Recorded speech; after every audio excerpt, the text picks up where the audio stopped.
My in-laws mocked my old pickup truck, then they saw what I drove to the closing meeting. I'm 34, my wife Lauren is 32, and we live outside Franklin, Tennessee, about 25 minutes south of Nashville. We've been married a little over 3 years, together for almost 6. I own a commercial renovation company with a partner. And Lauren works in operations for a healthcare software company. We do well. Not fake rich, not country club rich, but comfortable. We pay our bills, we save, we travel a little. And we don't stress every time the fridge makes a weird noise. But if you asked her parents what they thought of me for the first couple years, they probably would have described me as that nice guy Lauren married who still drives an ancient truck. The truck in question was a faded red 2003 Chevy Silverado extended cab with 241,000 miles on it, a dent in the rear quarter panel, and a cracked center console I kept closed with a strip of black gaffer tape. The clear coat had been peeling off the hood for years. In summer it looked sunburned. In winter the driver's side door stuck if it got below freezing. It smelled faintly like sawdust because there was always sawdust in it no matter how often I vacuumed. It was my dad's truck. He bought it used when I was in middle school. He was a Finnish carpenter. The kind of guy who could look at a crooked doorway from 30 feet away and tell you exactly what was wrong with it. He died when I was 21. Heart attack, fast, no warning, in the parking lot of a Lowe's in Murfreesboro. The truck was one of the few things I kept when everything got sorted out afterward. So yeah, I could afford something newer. I just never felt a need to. It ran, the AC worked when it felt like it, and it still pulled like a mule. Lauren understood that. Her family did not. Her mom, Denise, is 61 and the type of woman who somehow looks fully ready for a real estate headshot at 9 in the morning on a Sunday. Blowout, gold hoops, white jeans, tan that never fades. Her dad, Greg, is 64 and does commercial real estate. Not billionaire level, but definitely the kind of guy who wears loafers without socks and says things like, image matters. At lunch, Lauren's younger brother Tyler is 29, works in medical sales, and leases a different German car every couple years the same way other people buy new sneakers. His wife Madison posts everything. I mean everything. Brunches, airport mimosas, matching Christmas pajamas. One time a photo of her hand on Tyler's chest while he was asleep with the caption, "My safe place." That kind of thing. The first time Denise ever commented on my truck was only a few weeks after Lauren and I started dating. I picked her up at her parents' place for dinner.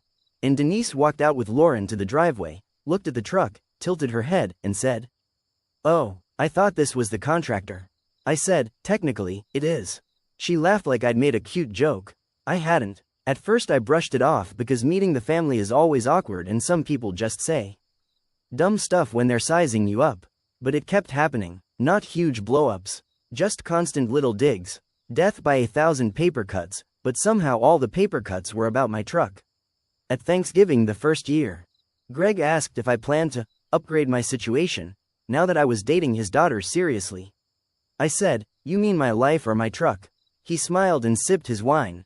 Well, one often reflects the other. Tyler once called it the tetanus wagon, in front of a table full of people at a brewery in downtown Nashville. Madison posted a picture of it parked next to Tyler's white BMW X5 and captioned it, "Beauty and the Beast." She took it down after Lauren saw it and lost her mind, but still. The worst part was they always said it in that polished, smiling way where if you reacted at all, suddenly you were the rude one. Like I was supposed to be grateful I'd been invited into their nice family and graciously accept getting talked down to between spinach dip and dessert. Lauren defended me, to be fair. She really did. She'd snap at Tyler, or tell her mom to stop, or give her dad that warning look daughters give when they know exactly how far they can push before a grown man gets pouty. But she was raised around this stuff, and I don't think she understood how exhausting it was to constantly be treated like I was one overdue oil change away from financial collapse. There was also this assumption that because I worked with my hands sometimes, I must not be doing that well. I started in trim carpentry when I was younger, then general contracting, then commercial tenant build-outs, and over the last 8 years I built a company with my friend and business partner, Wes. We specialized in retail, office refreshes, restaurant interiors, medical suites. That kind of thing. We had crews, project managers, repeat clients, decent margins. and a reputation for actually finishing on time, which in construction is apparently enough to make people worship you. I didn't talk about money with Lauren's family because I don't talk about money with anybody unless I need to. My own mom still clips coupons and drives a 10-year-old Accord with one hubcap missing. I wasn't raised to narrate my bank account at dinner. So when Greg would ask things like, "Business still keeping the lights on?" I'd just say, "Yeah, we're busy," and move on. Which, to them, probably sounded like I was hanging drywall for gas money. About a year after Lauren and I got married, she and I started talking seriously about investing outside the business. We already owned our house, a 3-bedroom place on an acre in Arrington that we bought before everything got completely insane. Modest from the road, nicer than it looked. Enough space for our dog to tear around like a maniac. I loved it. Lauren loved it too, but she had one eye on the future and wanted us to think long term. Wes and I had been setting money aside for a while, and an opportunity came up through one of our banking contacts. It was an older brick commercial building in downtown Franklin, a 3-story place just off the square with ground floor retail and office suites above. Gorgeous bones, bad management. The owner was out of state, tired of dealing with it, and ready to sell if the number was right. The funny part was Greg knew the building. More than knew it, actually. His brokerage had the listing. I found that out after we'd already started running numbers. The seller's representative on the paperwork was Greg's firm, but we were buying through an LLC. And our attorney handled all the back and forth. Greg knew the buyer was local and had cash plus financing lined up. He did not know the buyer was me and Wes. There were layers between us, which suited me fine. On commercial deals, that isn't unusual. The deal took months. Inspections, environmental review, tenant estoppels, financing terms, the whole song and dance. Meanwhile, Greg spent that entire spring bragging at family dinners about a significant downtown transaction he was working on. At Easter brunch he said, "There's still real money in Franklin if you know where to look. Most people just don't think big enough." Tyler asked, "What's the commission on something like that?" Greg gave one of those modest fake shrugs rich guys do when they absolutely want you to know the number but want you to drag it out of them.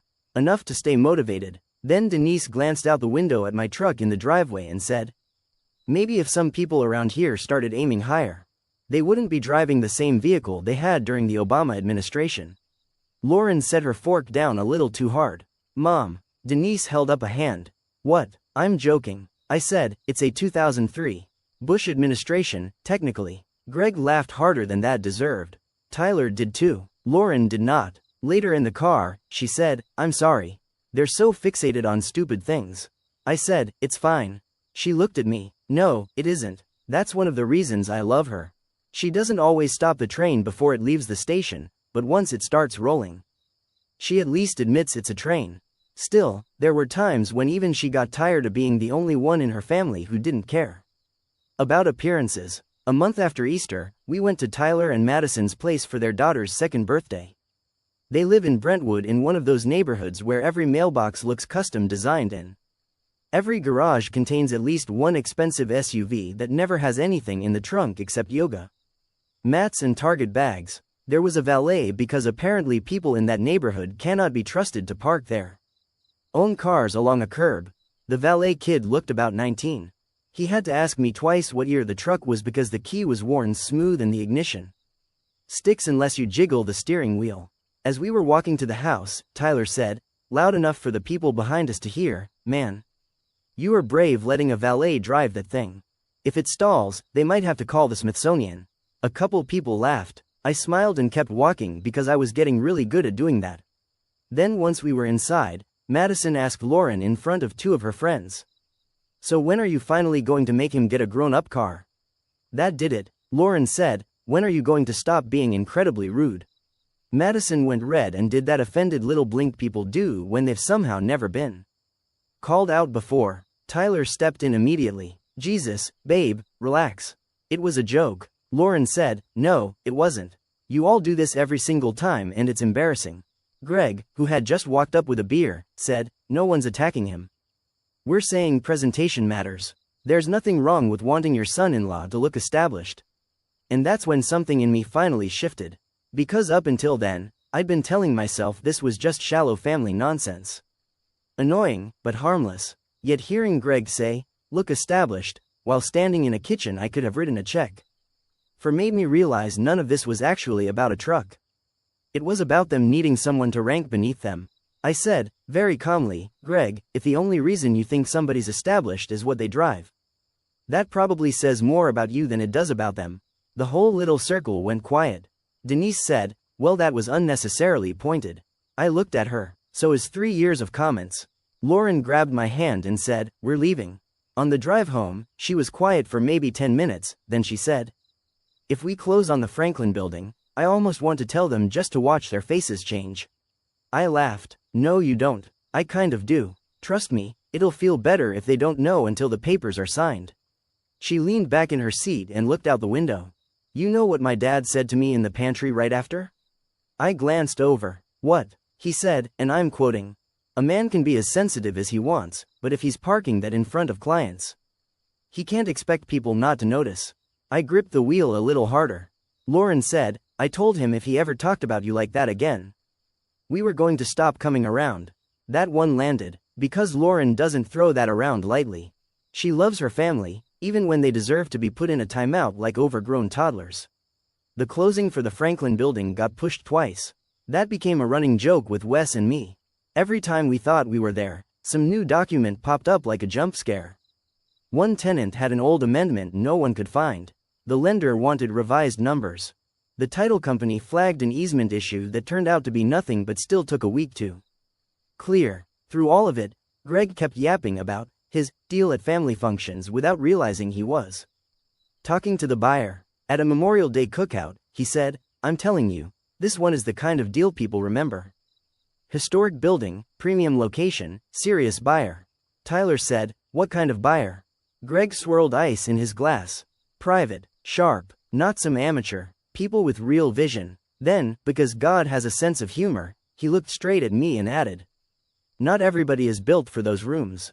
Lauren nearly choked on her drink. I just said, guess not. Wes wanted to tell him. Desperately. Wes is one of those guys who can smell irony from 3 counties away and hates letting it go to waste. He's 38, divorced, wildly competent. And the exact opposite of discreet when somebody hands him a chance to be petty. He said, please tell me I can be at the closing when your father-in-law figures it out. I said, you're one of the managing members. You have to be there. He grinned. Outstanding. Now, somewhere in the middle of all this, something else happened that became the second half of the story. My old Silverado finally started getting to the point where keeping it on the road felt less sentimental and more stupid. Not unreliable exactly. It still started every morning. But little things were stacking up. Transmission slip here. Electrical gremlin there. The driver's seat cushion had collapsed enough that I felt like I was sitting in a shallow pothole. Wes had been on me for over a year to buy something newer. Lauren had been on me too. Though to her credit it was less about impressing anybody and more about the fact that she would like, just once, to ride somewhere without hearing a loose panel buzz at 45 miles an hour. So I started looking. I didn't want a sports car or some status mobile. I wanted a truck because I am, at heart, still a guy who ends up at job sites and hardware stores and random warehouses more often than country clubs. But I wanted one that actually felt like something I'd earned. I ended up ordering a black 2026 Ford F-250 King Ranch. Crew cab, diesel, all the bells and whistles I'd spent years pretending I didn't care about. Saddle leather interior, massive screen, cameras everywhere. The kind of truck that makes you feel like you should immediately go buy land. It came in the week before closing. Lauren was with me when I picked it up. I'm not usually sentimental about new purchases, but I'll admit, when they pulled it around front and the sun hit that black paint, I just stood there for a second. It looked absurdly sharp. Clean lines, chrome just short of obnoxious, brand new smell when I opened the door. Lauren smiled and said, well, this is going to make your mother-in-law physically ill. I laughed so hard the salesman did not know what to do with himself. I still kept the old Silverado. It's in the barn now. I'll never sell it. I may fix it up properly one day. But from that point on, the Ford was the daily driver. The closing landed on a Thursday morning at a title office just off Main Street in Franklin. Greg was going to be there representing the seller's side. Our lender was sending somebody. Our attorney was there. Wes was coming separately. Lauren took the morning off because she wanted to be there for it. She'd been hearing about this building for months and wanted to see the look on her dad's face in person. That morning, Denise called Lauren around 8. I know because Lauren had the phone on speaker while she was curling her hair in our bathroom and I was knotting a tie in the mirror. Denise said, "Are you coming to lunch after your father's closing today?" Lauren said, "Maybe. Depends how our morning goes." Denise said, "You should come. This buyer sounds very impressive. I think being around people at that level would actually be good for Jason." I just slowly looked at Lauren in the mirror. Lauren closed her eyes for a second and said, "Mom, please stop." Denise laughed like she'd said something adorable. "I'm serious. Your father says this is the kind of room where people notice details. Jason might want to leave the truck at home." Lauren looked at me and mouthed, "Are you kidding me?" I took the phone gently out of her hand and said, "Morning, Denise." Dead silence for a second. Then, "Oh, hi, Jason," I said. "Don't worry. I'll bring something more appropriate." Then I handed the phone back and walked out before I said anything else. Lauren came downstairs 5 minutes later trying not to laugh. That was the calmest threat I've ever heard. It wasn't a threat. It absolutely was. We drove separately because she wanted the flexibility to leave with me or go back to work after. I got to the title office first, parked out front for a minute. Then circled because I saw Greg's Mercedes and Tyler's Audi already there. Apparently Tyler had taken the morning off too. Probably because in that family any excuse to orbit a transaction counts as entertainment. I parked the F-250 directly across from the entrance. When I stepped out, Tyler was on the sidewalk looking at his phone. He glanced up, did a double take, and actually lowered the phone from his ear. He looked from the truck to me like his brain was buffering. Then he said, "Jason?" I hit the lock and heard the horn chirp. "Morning." He walked closer. "Whose truck is this?" "Mine." He squinted like maybe I was messing with him. "Since when?" "Since Tuesday." He looked at the badge, the wheels, the whole thing, then back at me. Damn. That was all he had. Just damn. I wish I could tell you he had some moment of self-awareness right there, but no. He just looked confused, like I had broken a rule he didn't know I was allowed to break. Greg came out of the building at that exact moment, probably to take a call. He stopped short when he saw me standing next to the truck. Now, Greg is not a man who often lets surprise show on his face. But I will treasure that expression forever. It was like someone had quietly replaced a painting in his house with a different one and he couldn't decide whether to be offended or impressed. He said, "Well, that's quite an upgrade." I said, "Thought I'd bring something more appropriate." You could literally see him remember the phone conversation Denise had with Lauren. He cleared his throat. "Looks good, thanks." Then he glanced toward the building. "What are you doing here?" I said, "I've got a closing."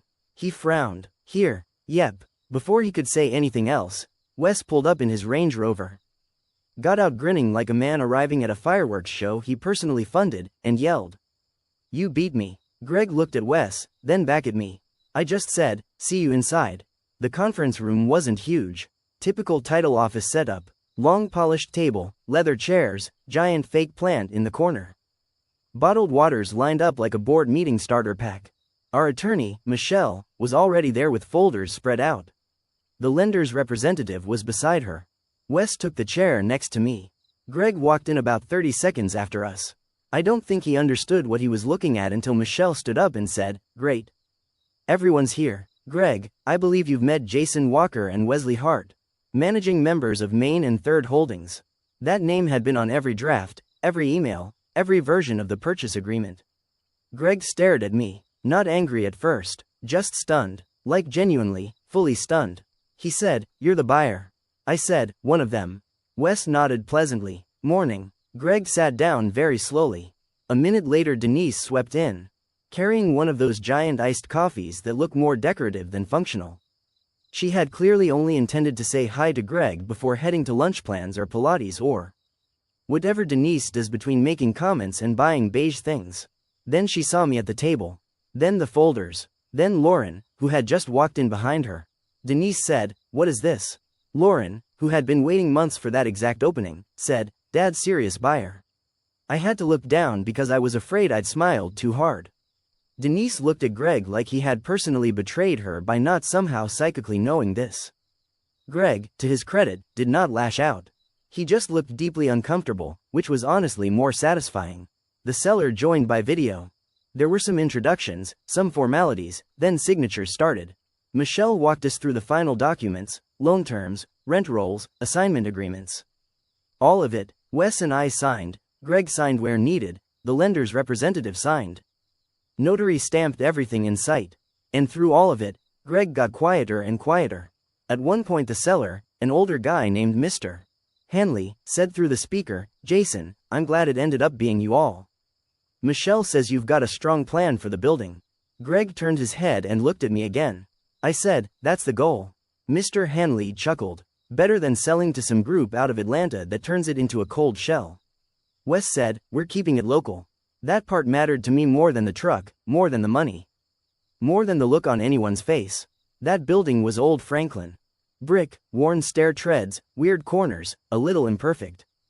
The ground floor tenants were a bookstore and a stationery shop and a tiny coffee place that somehow survived every trend. We were going to clean the upper floors up, keep rents sane where we could, preserve what should be preserved, and actually manage it well.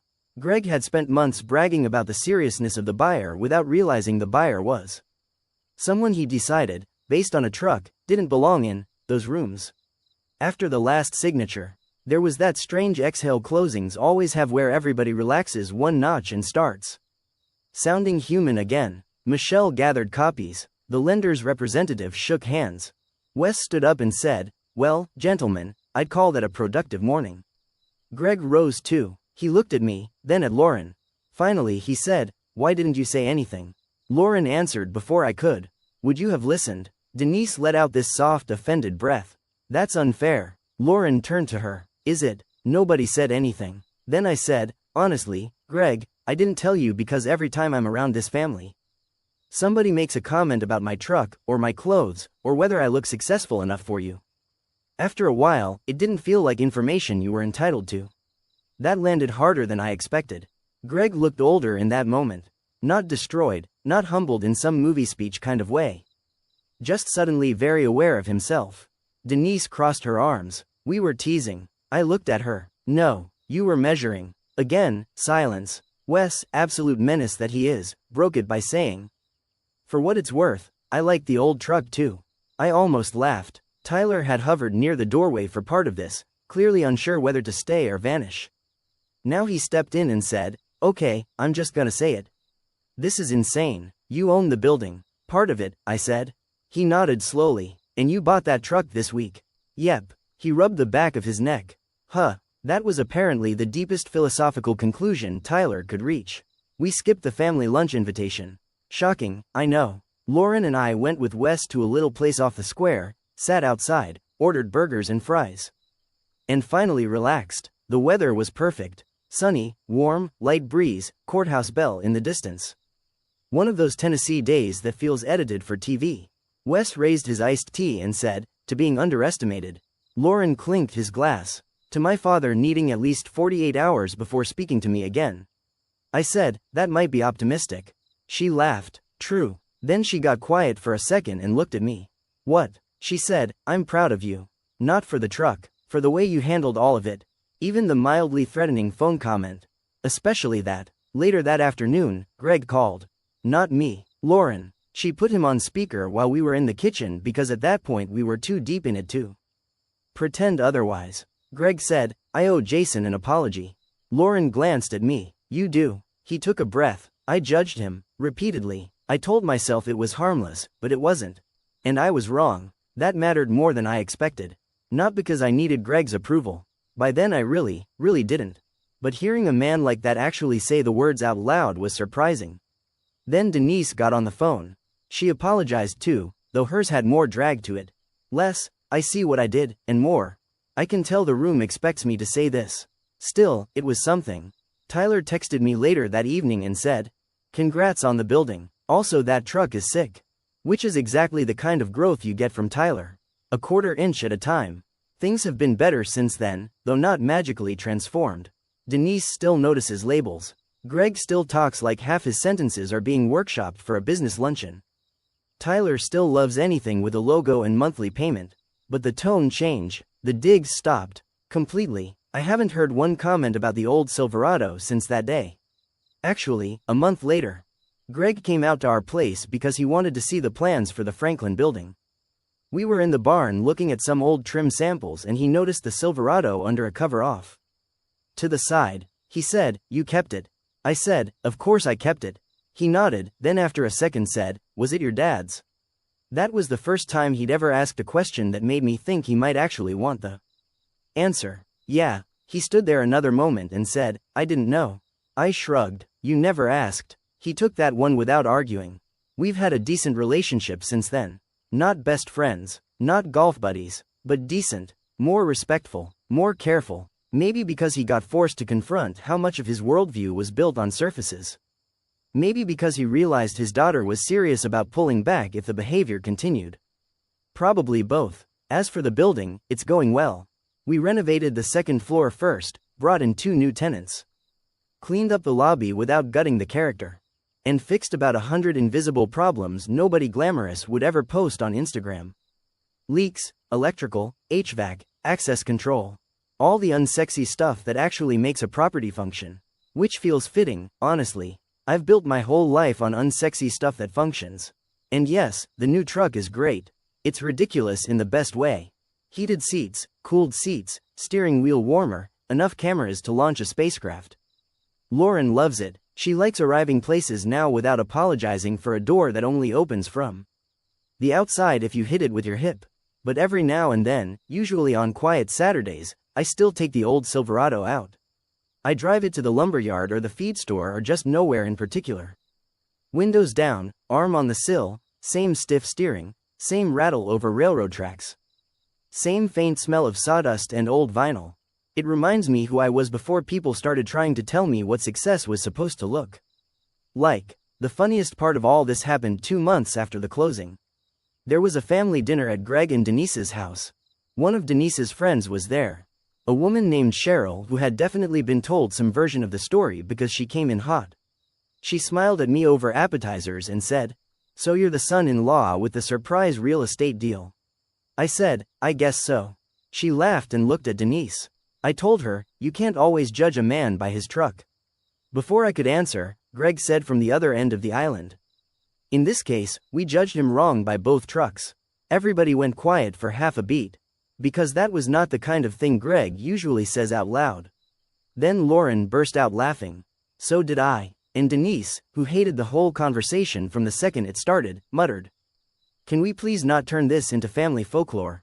Too late for that. Because now every time we pull into one of their functions, Tyler wanders over to whichever vehicle I'm driving and acts like he's inspecting evidence at a crime scene. If I bring the F-250, he says, "Still can't believe you kept this from us." If I bring the old Silverado, he just shakes his head and says, "Legendary move, honestly." The last time he said that, Lauren leaned over and whispered, "You realize my family is going to be telling this story at Christmas for the next 20 years. She was right, and if I'm being honest, I'm okay with that. Because for the longest time, the truck story in that family was that I was the guy who showed up in the dented old pickup and never seemed to understand what image meant. Story number 2. My family ignored me at Grandma's birthday dinner, until her attorney asked everyone to stay seated. I knew what kind of night it was going to be before I even sat down. Because my sister Ashley handed me her car keys in the parking lot and said, "Can you run back out and grab the gift bags? I've got the girls," before she'd even said hello. That was pretty much my role in the family anyway. Helpful, available, forgettable. This was my grandma's 80th birthday dinner. And she'd wanted all of us there at this nice Italian place in Oak Brook. One of those restaurants with dim lighting, giant floral centerpieces, servers in black aprons, and a private room that makes everyone act fancier than they really are. My family loves any occasion that involves dressing up, posting photos, and pretending we all like each other. I'm Lauren, I'm 31, and I live about 20 minutes from my grandma, June. I work remotely doing admin for a medical billing company, which apparently translates in my family too. Has no real schedule and can do everything. My older sister Ashley is 35, married, 2 daughters, always busy in a very loud, visible way. My cousin Tyler is 29 and works in commercial real estate, which means he says things like inventory when he's talking about neighborhoods where actual people live. My aunt Denise, Ashley's and my mom's sister, treats every family event like she's producing an award show. My Uncle Rick is the kind of guy who turns every conversation into a lecture about taxes, interest rates, or what people should have invested in 5 years ago. And then there was Grandma June, who had more class in one raised eyebrow than the rest of us combined. For the last 2 years, I'd been the one seeing her the most. Not in a performative, holiday card way. I mean the actual daily stuff. The ugly, boring, real stuff. I took her to physical therapy after her hip replacement. I sat with her in the ER when she got dehydrated last summer and kept insisting she was perfectly fine, while hooked up to an IV. I set up her new iPhone and wrote her passwords in a little floral notebook because she refused to save them digitally. I drove over when her garbage disposal jammed, when her heat made a weird sound, when she accidentally subscribed to something on Facebook and thought she'd been hacked by Russia. I did it because she was my grandma and because after my grandpa died, she got quieter in a way that scared me. The rest of the family liked to talk about how much they loved her, but most of that love took place in the family group chat or under her birthday posts. I'm not saying they never saw her. They did. They showed up on Christmas, Mother's Day, random Sunday pop-ins when it was convenient and involved pie. But if something actually needed doing, somehow it always landed on me. I didn't even really resent it at first. Grandma and I had always been close. When I was a kid and everyone else in the family was louder, prettier, more athletic, more impressive, she was the one who paid attention when I spoke. She remembered the names of my roommates in college. She mailed me newspaper clippings because she thought I'd like the human part more than the politics. When I went through a bad breakup at 27 and spent 3 days crying on my apartment floor over a man who wore Chelsea boots indoors and said he was emotionally transparent while actively lying to me, Grandma showed up with chicken salad and said, "Any man who makes you cry this much this early is defective merchandise." That was her. So when she asked me to come to dinner a little early that night, I did. I thought she needed help getting in, or wanted me to check that the bakery had spelled her name right on the cake, because that had happened once before and she'd talked about it for months. Instead, when I got there, she was already seated in the private room wearing this deep blue blazer and pearl earrings, looking more put together than anybody else. Next to her was a man in a charcoal suit, maybe mid-60s, silver hair, very calm face. He stood when I walked in. "Lauren," Grandma said, smiling in this almost secretive way. "There you are. I wanted you here before the circus." The man shook my hand and introduced himself as Andrew Feldman. "Mr. Feldman handles some of my paperwork," Grandma said. I remember thinking that was a weird thing to mention before dinner, but I didn't ask. My grandma had been dropping odd little comments for months anyway. Stuff like, "People get very sentimental when they smell money," or, "I've made some arrangements." I figured it was related to her will, and honestly, I didn't want details. The amount of inheritance fishing in my family made me sick. Grandma squeezed my hand and asked me to sit beside her until everyone else arrived. "You look nice," she said. "You say that every time I wear a dress." "Yes, because you fight it every time. It's good for you to lose occasionally." That made me laugh, and for about 5 minutes it was just us talking normally. Her about the flowers, me about traffic on 88. Mr. Feldman quietly checking something in a leather folder and then excusing himself to take a call. Then the rest of the family started arriving, and the whole energy in the room shifted. Ashley came in first with her husband Brent and their daughters, Harper and Chloe, both in matching pink dresses and sparkly shoes. Ashley kissed Grandma on the cheek, kissed Denise, handed me her purse without asking, and immediately started directing where the gifts should go. Tyler came in on his phone, pointed at me with 2 fingers as a substitute for greeting me, then told Grandma, "You look incredible, June," in that exaggerated tone people use when they think old age itself deserves applause. My mom, Carol, arrived 10 minutes later and instantly started fussing over seating and whether the lighting was flattering enough for pictures. She and Grandma have had a weird relationship for years, lots of unresolved control stuff, lots of fake sweetness covering old resentment. My mother is obsessed with appearances and with being perceived as the responsible daughter, even when she isn't acting like one. Within 15 minutes, I had been handed 2 purses, a booster seat, 3 coats, and one half-dead phone that Tyler wanted charged. Nobody asked where I wanted to sit. Nobody noticed that I'd been there early. When Denise suggested a group photo before dinner, she literally said, "Lauren, can you take it? You always get the angles right." I wish I were making that up. Grandma noticed, though. I could tell. She didn't say anything yet, but she watched everything. I ended up at the far end of the table near the service door while Ashley and Brent sat close to Grandma, so the girls could be near her. Tyler took the chair on Grandma's other side because he wanted to hear her stories, which was funny because he usually spent family dinners scrolling Zillow under the table. Mr. Feldman came back in right before salads were served. Denise looked confused and asked my grandma if he was an old family friend. Grandma said, very evenly, he's here at my invitation.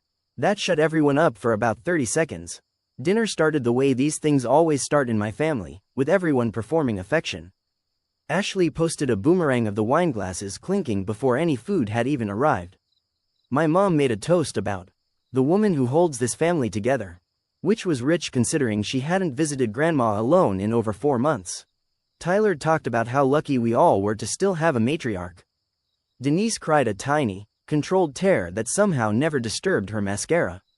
I just ate my chopped salad and stayed quiet. At one point Grandma turned to me and asked if I'd ever managed to get the printer in her office working again. Yeah, I said, it was just the Wi-Fi. I fixed it Wednesday. Ashley, who had not been present for any of that, laughed and said, I told Mom you'd figure it out. You're basically June's on-call IT department. Everybody chuckled, like that was cute. Like my entire relationship with my grandmother was me being convenient.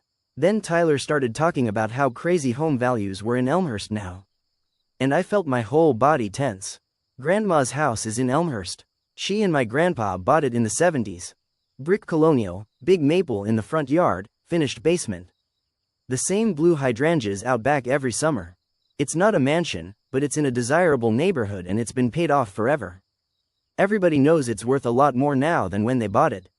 Tyler swirled his drink and said, if you ever did decide to downsize, Grandma, that lot alone would get attention. My mother gave him one of those fake scolding looks and said, not tonight. But she was smiling. Brent jumped in with, honestly, though, maintenance on a house that size at 80 has to be a lot. Ashley nodded immediately. I've been saying that. Something with less upkeep could be so much easier.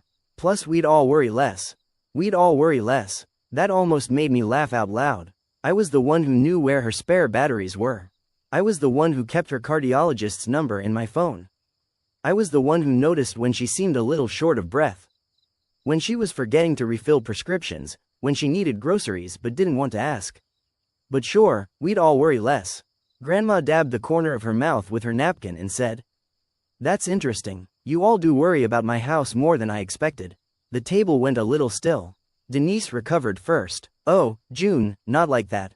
We just care about you. Of course, Grandma said. Mr. Feldman took a sip of water and looked down at his plate like he had absolutely perfected the art of not being part of the conversation while still very much being part of it. Dinner kept going, but there was this weird current under everything after that. My mom asked Grandma if she was still planning to keep all that silver, and whether she'd ever thought of letting Ashley have a few pieces now so they'd be used. Denise mentioned the antique secretary desk in the upstairs hall and said her daughter Megan had always loved it. Tyler casually brought up whether Grandma had ever had the house appraised. Just out of curiosity, I sat there feeling like I was trapped in the tackiest version of a hostage situation. The only person who spoke to me directly for the next half hour was Grandma. She asked if I'd tried that new coffee place in Downers Grove. She asked whether my landlord had fixed the parking lot gate. She reminded me to send her the banana bread recipe I'd made last weekend because she said mine had a better crumb than hers now, which she blamed on age like aging changes flour. At one point Harper spilled Sprite in her lap and Ashley hissed, Lauren, can you help me in the bathroom, the way you'd speak to an assistant? I helped, because I wasn't going to let a 6-year-old sit sticky and embarrassed in a restaurant. But by the time I came back, they'd all shifted seats slightly and my chair had been moved farther down the table to make room. For the girls, nobody even apologized. Tyler just patted the empty chair at the end and said, we saved your kingdom. Grandma watched me sit down. Her expression didn't change, but I could see it in her eyes. She was done. Dessert came out around 8:30. Huge cake, vanilla with raspberry filling. 80 candles reduced to 1 sparkler because the restaurant had common sense. We sang. Grandma smiled for the photos. Ashley made everybody do 1 serious picture and 1 fun picture. In the serious one, I'm half blocked by Denise's shoulder. In the fun one, Brent has his arm out wide and I'm not even in frame. Then checks were quietly handled, leftovers boxed. Kids bribed with promises of ice cream on the way home even though they had just eaten cake. Chairs scraped back, purses were lifted. Tyler glanced at his watch and said he had an early showing in the morning. Denise said she needed to beat traffic even though she lived 25 minutes away. And that's when Mr. Feldman stood up. He didn't raise his voice. He didn't clear his throat dramatically. He just set his napkin down, looked around the room, and said, "Before anyone leaves, Mrs. Brooks has asked that everyone remain seated for a few more minutes." I have never seen a room freeze so completely. Even the kids got quiet, maybe because adults suddenly looked strange. Denise gave this little laugh and said, "Oh, are we doing another toast?" "No," Grandma said. That one word changed the air. She stayed seated at the head of the table, hands folded, posture straight. Not frail, not confused, not sentimental. She looked exactly like the woman who used to cut my grandpa off mid-sentence when he exaggerated. "I asked Andrew to come tonight," she said, "because I wanted all of you in one room while I am still very much alive, very much sound of mind, and very tired of hearing my life discussed like an estate sale." Nobody spoke. Ashley actually glanced at my mom like she was expecting her to intercept this somehow. Grandma continued, "For the last 2 years, I've listened to comments about my house, my furniture, my silver, my accounts, and what would be easiest, smartest, simplest, or fairest. I've heard concern presented as planning. I've heard planning presented as love. I've also heard, more than once, conversations stop when I enter a room." My Uncle Rick opened his mouth and then closed it again. "I don't enjoy ugliness," Grandma said, "but I dislike dishonesty more." Mr. Feldman opened his leather folder and took out several envelopes. My chest was pounding so hard I could hear it. Then Grandma turned slightly and looked right at me. "And before anyone says this is impulsive, or that I've been manipulated, let me save you the trouble. The decisions I've made were made over many months, with legal counsel, after careful thought. No one sitting here was consulted, including Lauren. That made every head turn toward me for the first time all night. It was honestly surreal, like suddenly I existed in high definition. My mom's face did this tiny shift I know too well, where she tries to keep smiling because she has no idea how bad the next 5 minutes are about to be. Grandma went on, "Some of you have loved me in the way that is easiest for you. Cards, flowers, holiday visits, public declarations, that all has its place. But when your husband dies after 52 years and the house gets too quiet, the kind of love you remember is the person who comes over on a Tuesday because the smoke detector won't stop chirping." I felt my eyes sting immediately. "The kind you remember," she said, still looking around the table, "is the person who drives you to physical therapy 6 weeks in a row and never once reminds you that she had other things to do. The person who sits in the ER without posting a single photo about what a devoted family she belongs to. The person who notices you are lonely before you say it out loud." Nobody moved. Grandma looked at me again, softer this time. "That has been Lauren," Ashley said, very quickly. "Well, we've all helped, June." Grandma turned her head so slowly it was almost elegant. "Have you?" Ashley flushed bright red. Brent stared at the table. My mom jumped in with, "Mom, I don't think this is the right setting for." "It is exactly the right setting," Grandma said. "You all chose this setting. You chose the room, the menu, the photographs, the performance." I simply added honesty. I swear I could have heard a fork drop 2 rooms over. Mr. Feldman started handing out envelopes. One to my mom, one to Denise, one to Rick, one to Ashley, one to Tyler, one to me last. He said, "These are summary letters regarding Mrs. Brooks's estate plan, along with confirmation that formal documents are on file."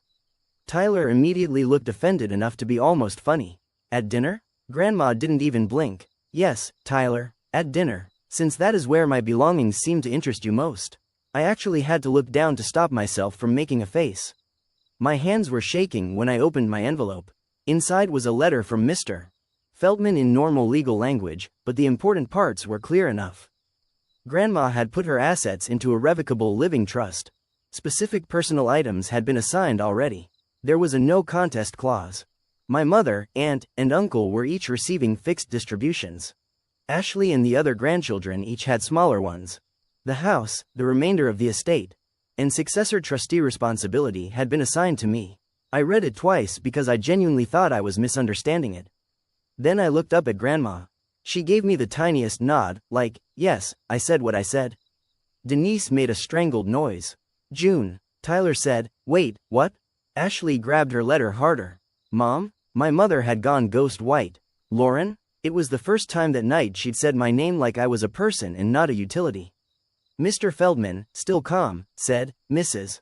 Brooks has also executed advance directives and powers of attorney consistent with these arrangements. Rick leaned back in his chair and said, you're leaving the house to Lauren? Grandma corrected him immediately. I am not dead, Richard. That's not what I meant. I know exactly what you meant. Ashley laughed once, sharply, like this was too ridiculous to be real. Okay, but surely there's some misunderstanding here. Lauren lives in an apartment. I wanted to crawl out of my skin.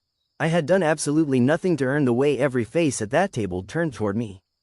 Measuring me, recalculating me, suddenly auditing my existence. Grandma answered before I could. And? Ashley's mouth opened, then shut. Tyler said, this is kind of extreme, isn't it? What part? Grandma asked. Rewarding the only person who reliably treated me like family. Or disappointing the people who treated me like inventory. Nobody had anything for that. My mom finally found her voice. Mom, no one has treated you like inventory. Grandma actually smiled at that, but there was no warmth in it. Carol, last Easter you asked me which pieces of silver were sterling and which were plated before. You asked about my blood pressure. My mother stared at her. Denise, Grandma said, turning. You sent me 3 listings for senior condos and 1 text asking whether the dining room chandelier was original. Denise started tearing up, but in a real way this time. That is not fair. Fair? Grandma said, you want to discuss fair now? Then she looked at Rick. And you told Tyler, in my own kitchen, that when the house sold he should speak to a developer first because the lot was the value. Tyler muttered, I didn't think you heard that. I hear more than all of you think. I don't know how to describe the silence after that except to say it felt deserved. I finally managed to speak. Grandma, I didn't know about any of this. I know, she said. I never asked for this. I know that too. And that, more than anything, made my throat close up. Because she really did know.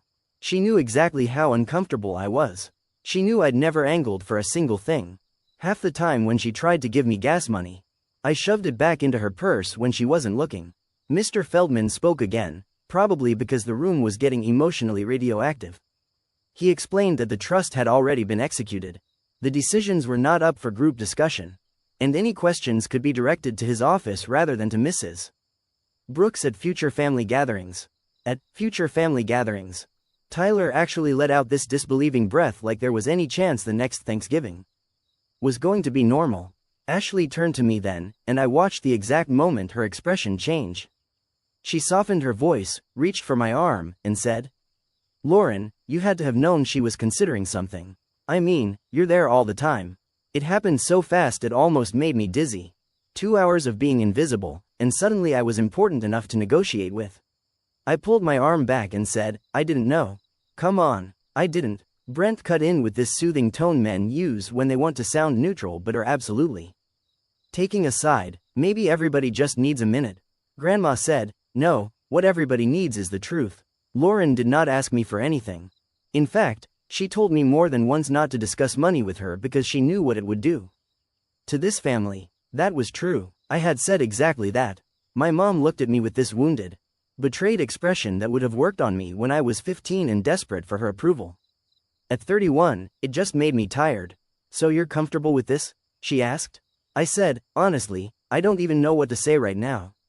Tyler snorted. Convenient. Grandma's voice cut through the room like glass. You will not speak to her that way. He shut up. Ashley tried again, this time to Grandma. You're punishing everyone because Lauren had more free time. And that did it for me. I had been quiet all night, all year, honestly most of my life.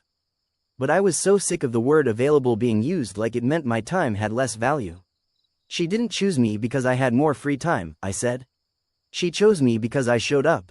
Nobody answered, so I kept going. You all keep acting like I won some game. I'm the one who took off work when she fell.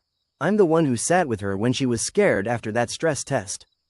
I'm the one who knows which cabinet has the extra tea bags and which lamp flickers if you touch the Cord, I'm the one who heard her cry the first Christmas after Grandpa died because the house was too quiet. Ashley looked away first. My mother whispered, Lauren. But I was done lowering my voice to make everybody else comfortable. You all love to say family is everything, but only when someone else is doing the actual work. So no, I didn't ask for this. And no, I'm not going to stand here and apologize because Grandma noticed. It was probably the most honest thing I'd ever said in front of all of them. Grandma sat back a little after that, and for the first time all evening, she looked relaxed. Denise folded her letter and said, I think this is cruel. Grandma answered, cruel would have been letting you continue embarrassing yourselves behind my back. My Uncle Rick stood up so abruptly his chair scraped hard against the floor. I'm not doing this, Mr. Feldman said, pleasantly. You're welcome to leave now, sir. Mrs. Brooks's request that everyone remain seated has been satisfied. That was maybe the coldest thing anyone said all night, and it was somehow also the funniest. Rick walked out. Denise followed in tears. Tyler left after muttering something about manipulation. Ashley and Brent stayed long enough to gather the girls, who were confused and sleepy and just wanted their cardigans. My mom lingered. She looked at Grandma, then at me. I hope you understand what this is going to do, she said.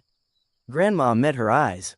Carol, if the only thing holding this family together was the possibility of my money, then there was nothing to preserve.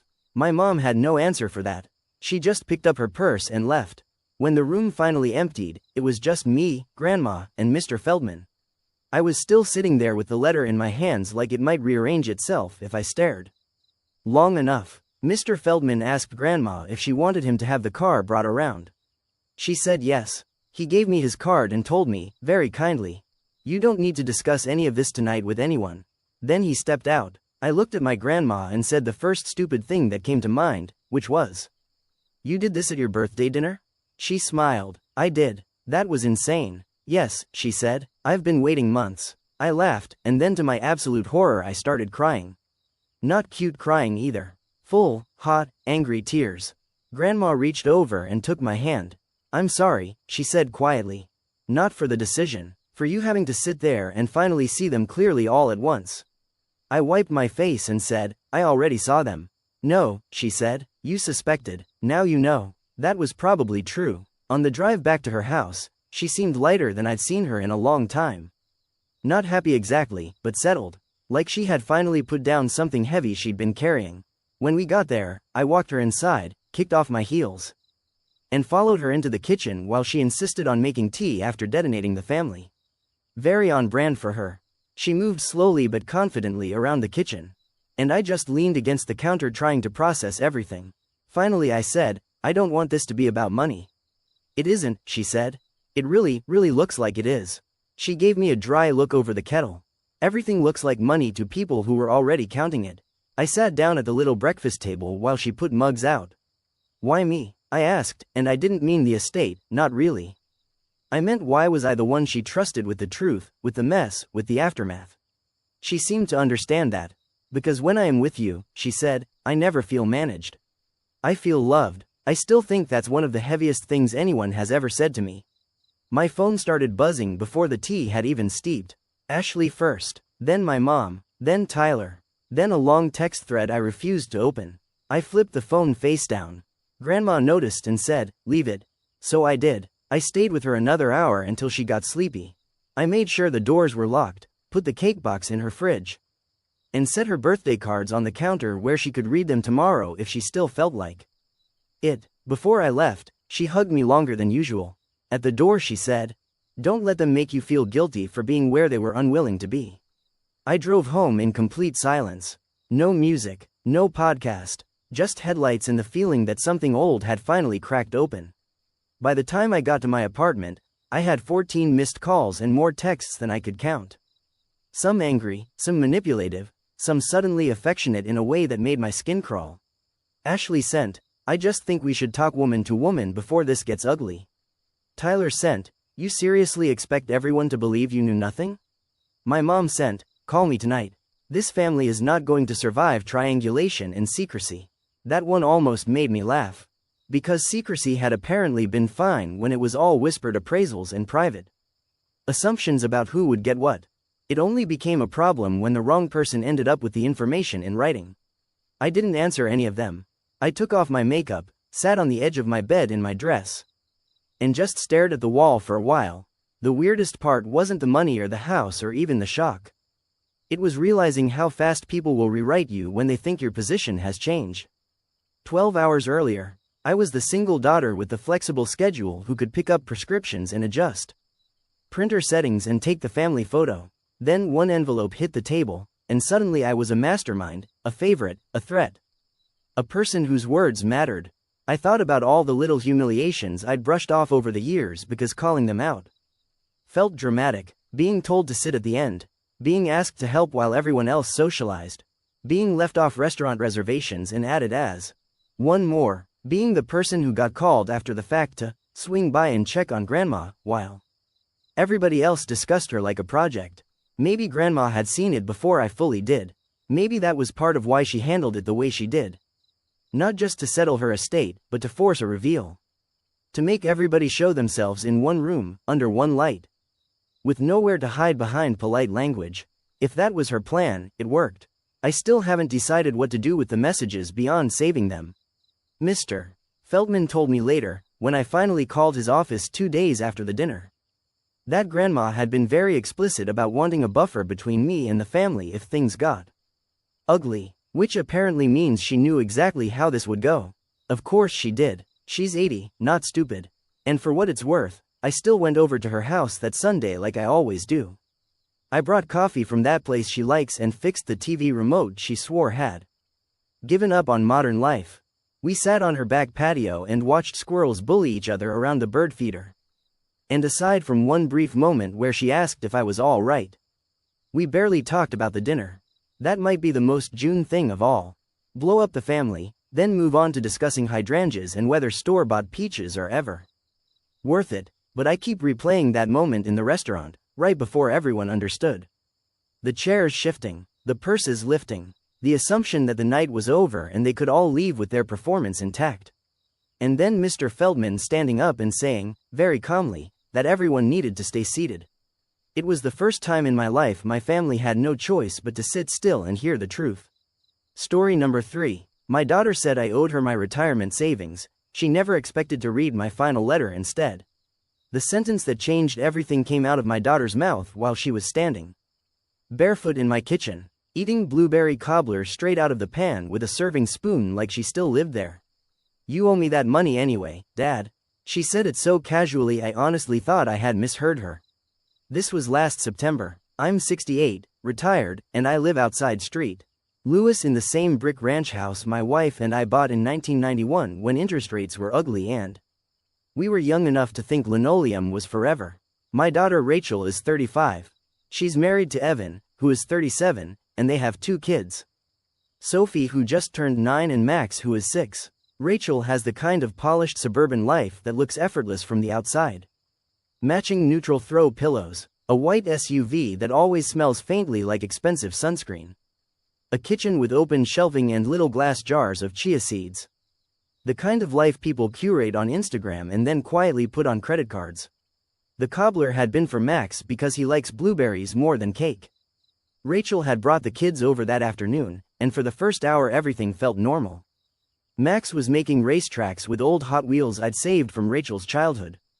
Sophie was in my den teaching herself a Taylor Swift song on the old keyboard her mother used to play. Rachel sat at the counter scrolling on her phone and sighing the way people do when they want you to ask what's wrong. I asked. That's how I ended up standing in my own kitchen listening to my only child explain that she and Evan were in a temporary cash flow crisis, which is apparently the new way of saying you are drowning.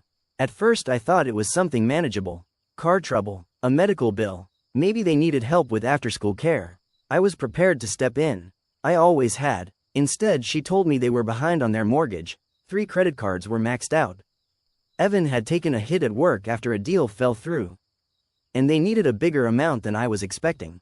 A lot bigger. How much? I asked. Rachel looked at me over the spoon. $150. I actually laughed because I thought it had to be a joke. It came out short and wrong and ugly. You need $150,000. It would be a loan, she said quickly. From the den I could hear Sophie slowly pecking out the chorus too. You belong with me, one note at a time.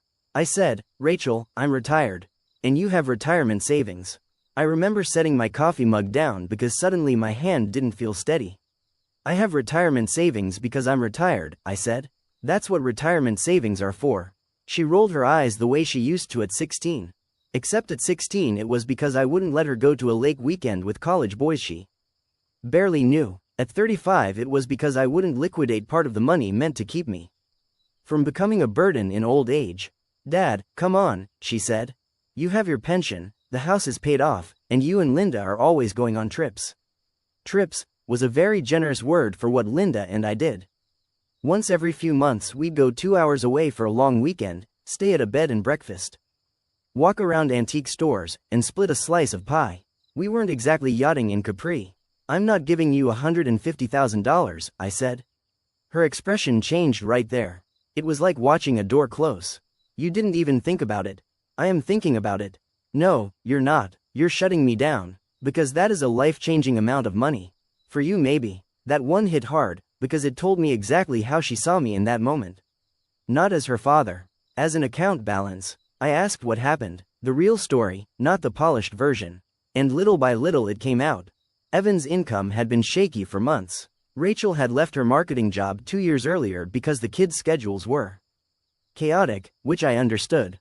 Except somewhere along the way, taking a break, had turned into boutique Pilates at 10 in the morning and running a home decor page that got free candles in exchange for posts.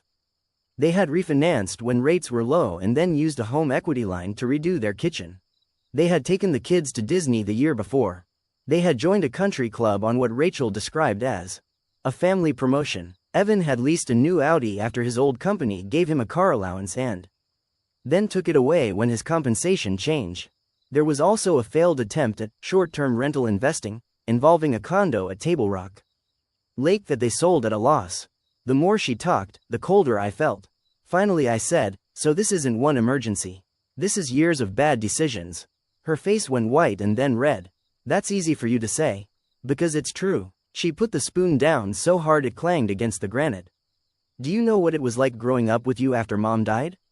That came out of nowhere, and it knocked the air out of me. My wife Diane died when Rachel was 17. Ovarian cancer. 1 year from diagnosis to funeral. 1 year of surgeries, casseroles, whispered phone calls in hallways. And my daughter pretending to be older than she was because both her parents were already half gone. Diane was the center of our house. When she died, the whole place tilted. I did what I thought I had to do. I worked. I'm an electrician by trade. Union shop. Good work, steady work. But plenty of overtime if you wanted it, and I wanted every hour they'd give me because hospital bills were brutal and I was terrified of losing the house on top of losing my wife.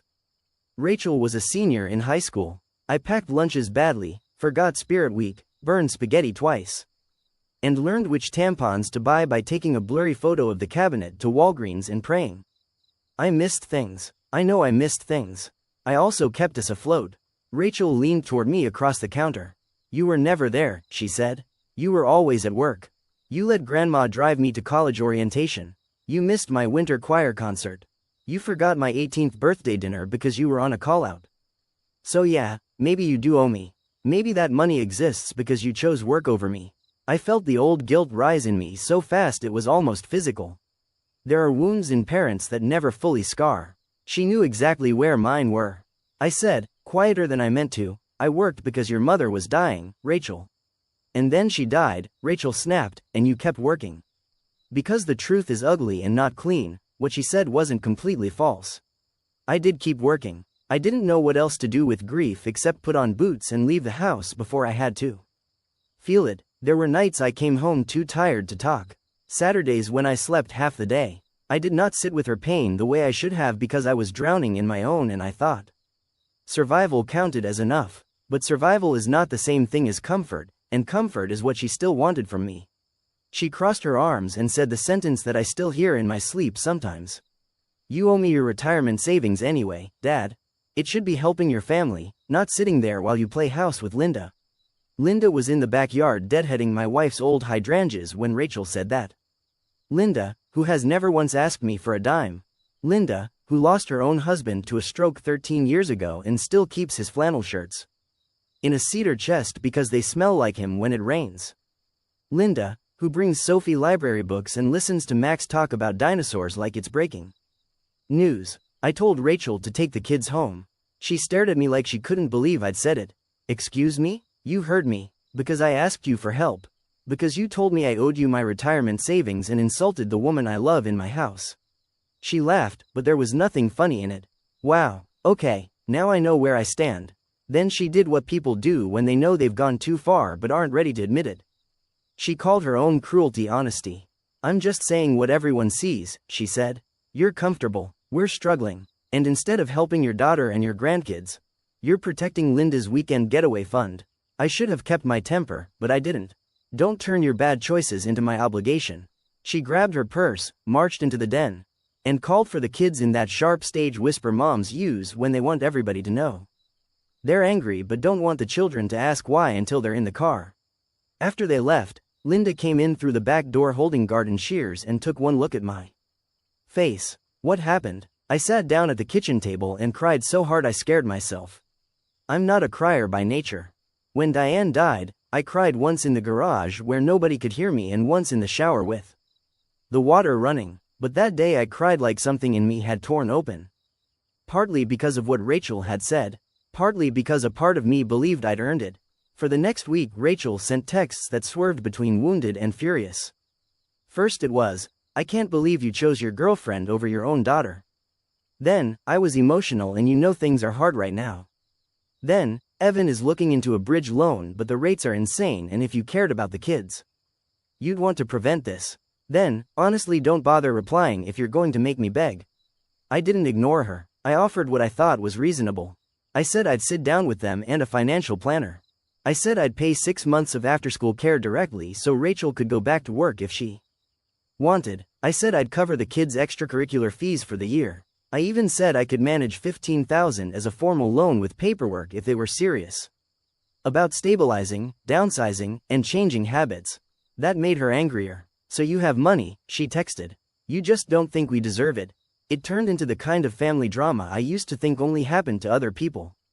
My sister Marcy called to ask what was going on because Rachel had told her I was hoarding money while the kids might lose their house. A cousin I see twice a year sent me a message that said, "Family comes first, brother." Even Evan texted me one night after 11 saying he was disappointed that I was letting pride get in the way of protecting the people who will be there long after money is gone. That one was rich, considering they disappeared every time the bill came and reappeared every Christmas with an Amazon list for the kids that looked like a hedge fund manager's wish list. Rachel also started withholding the grandkids without saying so directly. Before all this, I saw them almost every week. School pickups, soccer games, sleepovers where Max insisted on sleeping in a sleeping bag on my bedroom floor because he said my snoring sounded like a friendly bear. Then suddenly there were reasons. Sophie had a project. Max had a fever. They were swamped. Maybe next weekend. Then photos started showing up on Facebook of pumpkin patch visits and movie nights and neighborhood cookouts I hadn't even been told about. I'm not proud of how much that broke me. One Saturday I drove to the soccer complex anyway because Max had games and I figured nobody could object to a grandfather showing up to watch. I stood by field 4 with coffee in a paper cup and waited. When Rachel saw me, she walked over before I could wave. "What are you doing here?" she asked. "Watching my grandson play soccer. He's going to get distracted. He's 6. Dad." The way she said it was pure warning. Not daughter to father, gatekeeper to outsider. Evan was standing near the sideline pretending not to notice. I said, "I'm not causing a scene. You already are." Then she lowered her voice and said, "If you want a relationship with this family, stop making everything so difficult." I almost laughed. I was difficult because I wouldn't hand over retirement money to keep them in a house they couldn't afford. I watched the first half from the parking lot anyway, leaning against my truck where Max could maybe see me if he turned the right way. He didn't. When the snack bags came out after the game, Rachel hustled the kids to the other side of the field and they left without Sophie spotting me. I sat there longer than I should have. Around that time, Linda started gently saying things I didn't want to hear. She said Rachel wasn't just asking for help. She was trying to establish ownership over the rest of my life. She said if I gave them that kind of money once, it would never end. She said guilt is a terrible financial planner. She was right, which annoyed me because I wanted somebody to tell me there was still a way to make this hurt less. What finally changed things wasn't a text or an argument. It was my file cabinet. I keep my important stuff in a little office off the den. Not because I'm especially organized, but because Diane used to be. And some habits survive marriage longer than the marriage survives life. One Thursday I came home from a cardiology follow-up and found the bottom drawer of the file cabinet not fully closed. I know that sounds tiny. It is tiny, but I am the kind of man who notices when doors are 1 inch off. At first I thought maybe I'd left it that way. Then I remembered I hadn't been in that drawer in weeks. I checked the security app on my phone. I have a Ring doorbell and one camera over the garage because porch pirates are everywhere, and my neighborhood Facebook page turned into the Wild West a few years back. Sure enough, around noon Rachel had let herself in with the emergency key I'd given her back when Diane was sick and I wanted somebody nearby to be able to get in. She was in the house for 11 minutes. Long enough to head straight down the hall, disappear from the camera's view, and come back out carrying nothing. When I called her, she answered like nothing was strange. Hey, why were you in my house today? A pause. Too quick to be genuine, too long to be innocent. I stopped by to get the white casserole dish. I thought I left it there after Max's birthday. You went into my office. No, I didn't. I have camera footage of you going in the house, Rachel. Another pause. Then her voice got colder. So now I'm on camera too. That isn't the issue. It actually is. And I did not go through your stuff. What casserole dish were you picking up? She said, oh my God, are you serious right now? I said, what casserole dish? She hung up. I changed the locks that afternoon. When she found out, all hell broke loose. I got a 3-page email about trust, betrayal, humiliation, boundaries, and how locking your daughter out like a criminal was proof I'd let Linda poison me against my own family. That was when I noticed she never actually denied looking for paperwork. She just kept attacking the idea that I would protect it from her. Marcy came over with takeout that night and sat across from me while I showed her the messages. My sister is 64, divorced, practical, and has the emotional tenderness of a good pair of work gloves. She listens carefully and then says the thing nobody else wants to say. She's counting your money before you're dead, Marcy said. I looked down at my hands. She thinks I owe her. Marcy snorted. You paid for 4 years at Mizzou, half that ridiculous barn wedding, the condo down payment, and braces twice because she wouldn't wear the retainer the first time. You watched those kids every Wednesday for almost 3 years for free. If she wants to invoice you for grief from 20 years ago, that's between her and a therapist. I laughed at that in spite of myself, then felt guilty for laughing. A week later I met with an estate attorney named Michelle Sanderson. Middle 50s, calm voice, office in Clayton, framed degree from WashU. The kind of person who can make you feel both soothed and mildly ashamed for not having a folder. I'd done some basic estate planning years before, but Diane and I had set most of it up when Rachel was still in college and life looked simpler. Michelle asked me what I wanted. At first I answered like a man who had spent his whole life thinking mostly in practical terms. I wanted the house handled cleanly. I wanted my medical directives updated. I wanted no mess for whoever was left. Then she asked again, differently. What do you want your money to do? That question sat there. Not who should get it. What should it do? By the end of 2 meetings, I knew. I set aside what I would need for actual retirement. Long-term care insurance, emergency reserve, daily life. I'm healthy enough now, but I've had enough friends go downhill in their 70s to know one bad diagnosis can turn independence into a line item. I designated a fixed amount for each grandchild in an education trust that Rachel and Evan could not access. I made a charitable gift in Diane's name to the cancer support center that helped us during her last year, because those volunteers had once shown up with frozen lasagna and sat with my wife when I was too scared to say the right thing. I named Marcy as my medical power of attorney instead of Rachel. I arranged for the house, if it still existed when I died, to be sold and folded into the estate, not transferred directly. And Rachel? Rachel remained in the will, but not in the way she expected. Michelle suggested I leave a small specific bequest rather than fully disinherit, because it made contests harder. I chose $10,000. Enough that nobody could say I forgot her. Not enough that she could call it a reward. When Michelle explained the structure back to me, I felt sick and relieved at the same time. Then life did something strange. It got quiet. Rachel stopped texting for almost a month. Evan disappeared completely. Thanksgiving came and went without an invitation. Linda and I had dinner at Marcy's with her grown sons and their loud dogs and a Costco pumpkin pie. It was not a tragic holiday. It was just different, which almost made it sadder. Then in January Rachel called me out of the blue and sounded sweet. Not warm exactly. More like careful. "Dad," she said, "I don't want things to stay like this." I said I didn't either. She sighed like the burden of maturity had fallen on her alone. "Maybe we need a reset. Maybe we need to be adults about finances and expectations." I said, "What does that mean?" "It means we should sit down with your attorney and get clarity." That word, clarity, as if my money was a shared project temporarily suffering from poor communication. I didn't agree right away. I told her I'd think about it. Then I called Michelle, and after hearing the whole thing she said, very evenly, "If you want closure, we can do that. But I suggest you decide what kind." That was when the letter idea came to me. Not because I'm dramatic, I'm not. If anything, I avoid drama so aggressively I once helped a neighbor haul a sectional sofa in the rain just to avoid hearing his wife keep yelling from the doorway. But there are some things you cannot say cleanly in conversation because they get interrupted, twisted, denied, or thrown back at you. Rachel had turned every discussion into a negotiation, every boundary into proof I didn't love her enough. I was tired of defending the fact that my life still belonged to me. So I wrote the letter. I wrote it slowly over 3 nights at the dining room table where Diane used to pay bills and clip coupons. I started over twice because the first draft sounded angry and the second sounded apologetic, and I was trying very hard to be neither. Linda read it once, handed it back, and said, "That sounds like you." Part of it was about the money, obviously. I listed, plainly, every major financial thing I had done for Rachel over the years. Not because love is a ledger, but because she had acted as if I had withheld from her all along. Tuition, rent the year after college when she got laid off, the wedding, the condo down payment, the transmission repair, the preschool stretch when Evan traveled and Rachel was overwhelmed. Countless smaller things that add up to a life of showing up with my wallet already open.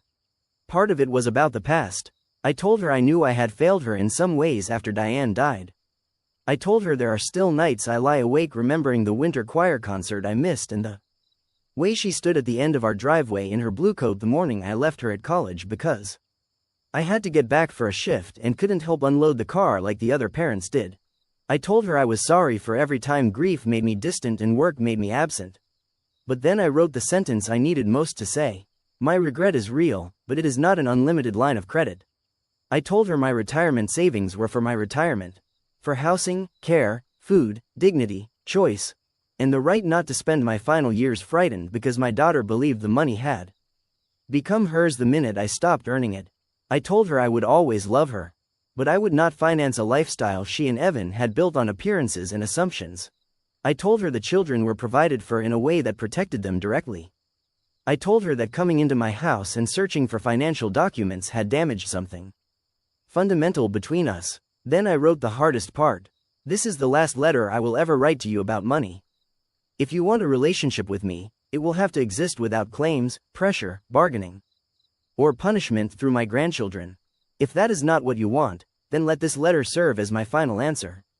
At the bottom, I added one line by hand after I printed it.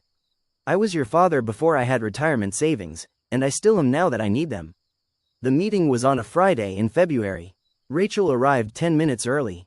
Of course she did. She was wearing camel-colored boots, dark jeans, and one of those long wool coats that make people look both expensive and cold. Evan came too, carrying a leather folio like they were attending a mortgage closing. When Michelle's assistant showed them into the conference room, I was already there. Rachel's eyes flicked from me to the folder on the table.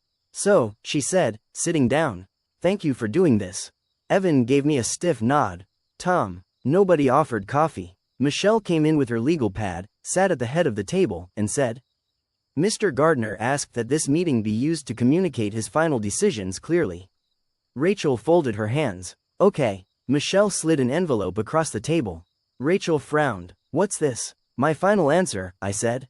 For the first time, something uncertain crossed her face. She looked at Michelle. "Am I supposed to read this now?" Michelle said, yes. The room went very quiet. Rachel opened the envelope and unfolded the letter. I watched her eyes move across the page. Then move faster. Then stop. She went pale around the mouth first. I had never noticed before that when Rachel is truly angry, a red blotch rises on the left side of her neck. It happened then. About halfway through, Evan said, "What is this?" Rachel kept reading. I didn't interrupt. Neither did Michelle. When Rachel got to the paragraph about the education trusts, she looked up. "You set up money for the kids that I can't access." "Yes. Why would you do that?" I looked at her for a long second before I answered. "Because it's for them." She laughed once, disbelieving. "Wow." Then she kept reading. When she reached the part about her using the emergency key and going through my house, she slammed the paper down. "I did not go through your house. You went into my office. I was looking for the dish." Evan muttered, "Rachel." She shot him a look and then turned back to me. "You wrote a whole letter accusing me of stealing from you. I accused you of searching for documents. That is insane." Michelle spoke for the first time in a few minutes. "Rachel, your father's estate decisions are final. The purpose of this meeting is not to debate them but to ensure you understand them." Rachel stared at her like she couldn't believe a third party had joined reality and failed to land on her side. "So that's it?" she said. "He gets to write this self-righteous little speech and hide behind a lawyer?" That stung, because I had been trying very hard not to hide. I said, "I asked you here because every conversation we had became about what you could still extract from me. I wanted you to hear me without interruption. I'm your daughter. Yes, you're supposed to help me." "I did." "No," she said, voice rising now. "You helped when it made you feel generous. This was the one time I actually needed you. I felt something settle in me then. Not anger. Not exactly. More like the last wobble in a table finally finding level." "Rachel," I said, "you did not ask me to help you buy groceries or pay for chemo or keep the lights on while you recovered from an accident. You asked me to absorb the consequences of years of choices you don't want to change." Her eyes filled instantly, which on any other day might have undone me. "You really think I'm just greedy?" "I think you're scared," I said. "And ashamed. And angry at the wrong person." That made her stand up so fast the chair rolled backward. Evan stood too. "This is unbelievable," Rachel said. "Mom would be disgusted. There are certain lines people cross that reveal more about their desperation than your guilt. Invoking Diane like that might once have shattered me. Instead it made me tired." I said, "Don't use your mother that way." Rachel looked down at the letter again, breathing hard. Then she spotted the small envelope paper clipped to the back. Michelle had attached it the way I asked. "What's this?" Rachel demanded. "A key," I said. She opened it. The old brass emergency key slid into her palm. I think that was the moment it really landed. Not when she saw the numbers. Not when she read about the trusts. When she realized I had taken away the assumption that she could still let herself into my life whenever she wanted, on her terms, for her reasons. Her voice dropped. "You're unbelievable." I said, "No, I'm finished." Evan tried one last angle. He leaned forward with both palms on the table and said, in his professional client management voice, "Tom, with respect, this is emotional. These are decisions you can revisit later with a cooler head." Michelle didn't even let me answer. "No," she said, "they are not provisional." Rachel looked like she wanted to tear the letter in half. But instead she folded it back along the creases with jerky little motions and shoved it into her bag. "You know what," she said, "keep your money." There are few phrases more meaningless than that, spoken by someone who came specifically for the money. She walked out first. Evan gave me a look I can only describe as resentful disbelief. Like he still couldn't understand why the old man at the table had failed to play the role assigned to him, and followed her. When the door shut, Michelle let out a breath. "You handled that well," she said. I didn't feel like I had handled anything well. I felt shaky and hollow and old. Outside, Linda was waiting in the lobby because I'd asked her to drive me there and I didn't trust myself to be steady afterward. I'm not ashamed to say I sat in the passenger seat of her Subaru and just stared through the windshield for a full minute before speaking. "Well," she said softly. "Well," I said. Then I laughed. Not because it was funny. Because it was over. The weeks after that were strange. Rachel sent one email the next day saying she hoped I could live with myself. I did not reply. 2 weeks later she sent another asking if I still planned to contribute to Sophie's dance competition fees, despite everything. I replied through Michelle's office that funds for the children were already arranged in the structure previously described and I would not discuss money directly any further. After that, silence. In April, Linda and I put my house on the market. That decision had actually been brewing long before the blow-up. The house is too much for one person. The yard is bigger than my knees appreciate. The basement stairs have become more of a negotiation than a descent. And every room has some ghost in it. Not scary ghosts, just the ordinary kind. Diane laughing in the kitchen. Rachel doing homework on the floor. A laundry basket full of soccer socks. The smell of chlorine after summer swim team. It was time. We sold to a younger family with twin boys and a third baby on the way. On closing day, I stood in the empty living room and touched the dent in the wall behind where the front door used to stop too hard. Rachel made that dent in 2004 swinging a softball bat inside after I told her 12 times not to. Diane had laughed so hard she had to sit down. I thought moving out would feel like a death. It didn't. It felt like finishing a long conversation. Linda and I moved into a smaller condo in Greenville, South Carolina. Warmer winters, walkable downtown, decent health system, and far enough from old patterns that people can't drop by to weaponize family ties before lunch. Marcy says I've become one of those men who owns too many polo shirts and has opinions about farmers markets. She's not entirely wrong. I still miss my grandchildren in ways that sneak up on me. A little girl with a side braid in the grocery store can ruin me for 10 minutes. A 6-year-old in a Cardinals cap can make me stop breathing. Around Christmas, Sophie mailed me a card through Marcy because apparently children can still find the gaps adults create. It had a reindeer sticker on the front and inside she wrote, "Grandpa, I miss your pancakes and I'm practicing that song now. Love, Sophie." There was no mention of Rachel. No return address in her handwriting, just the printed label from their house. I sent a card back with a bookstore gift card and a note that said I was proud of her piano practice, even if it wasn't piano. Max hasn't written. He's 6. 6-year-olds live where adults place them. Sometimes I take the letter out of my desk drawer and read it again. Not because I doubt it, but because I need to remember I said what I meant. There's a version of me from years ago who would have caved. Who would have written a check big enough to buy temporary peace and permanent resentment? Who would have called it love because he didn't know the difference between love and surrender? Maybe Rachel still tells people I abandoned her. Maybe in her version I'm an old man manipulated by a girlfriend, sitting on a pile of money while my family suffered. Maybe she truly believes it. People can build homes out of the stories that protect them. What I know is simpler. I worked my whole life. I buried my wife. I raised my daughter imperfectly but faithfully. I helped her more times than I can count. And one day she stood in my kitchen and told me I owed her the money I had set aside not to become helpless. She expected access. She got a letter. That was the last one. Story number 4. My wife's family treated me like I had nothing. Then my name appeared on the company's new owner list. I'm 36, my wife is 34, and for most of the time I've known her family. They acted like she married beneath her. Not in a loud, obvious way at first. It was more polished than that.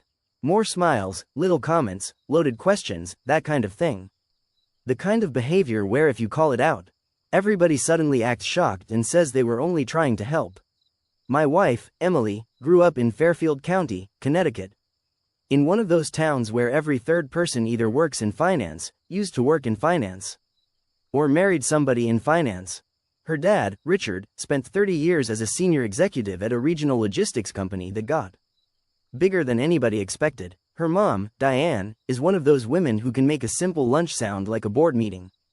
Her younger sister, Claire, is married to a corporate attorney named Preston who somehow manages to sound condescending even when he's complimenting someone. I grew up in Ohio, outside Columbus, and my life looked nothing like theirs.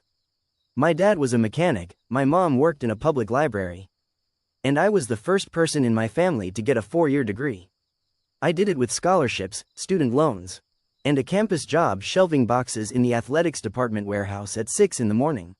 After college I moved to Chicago, worked in procurement, moved into operations, and eventually landed in supply chain management.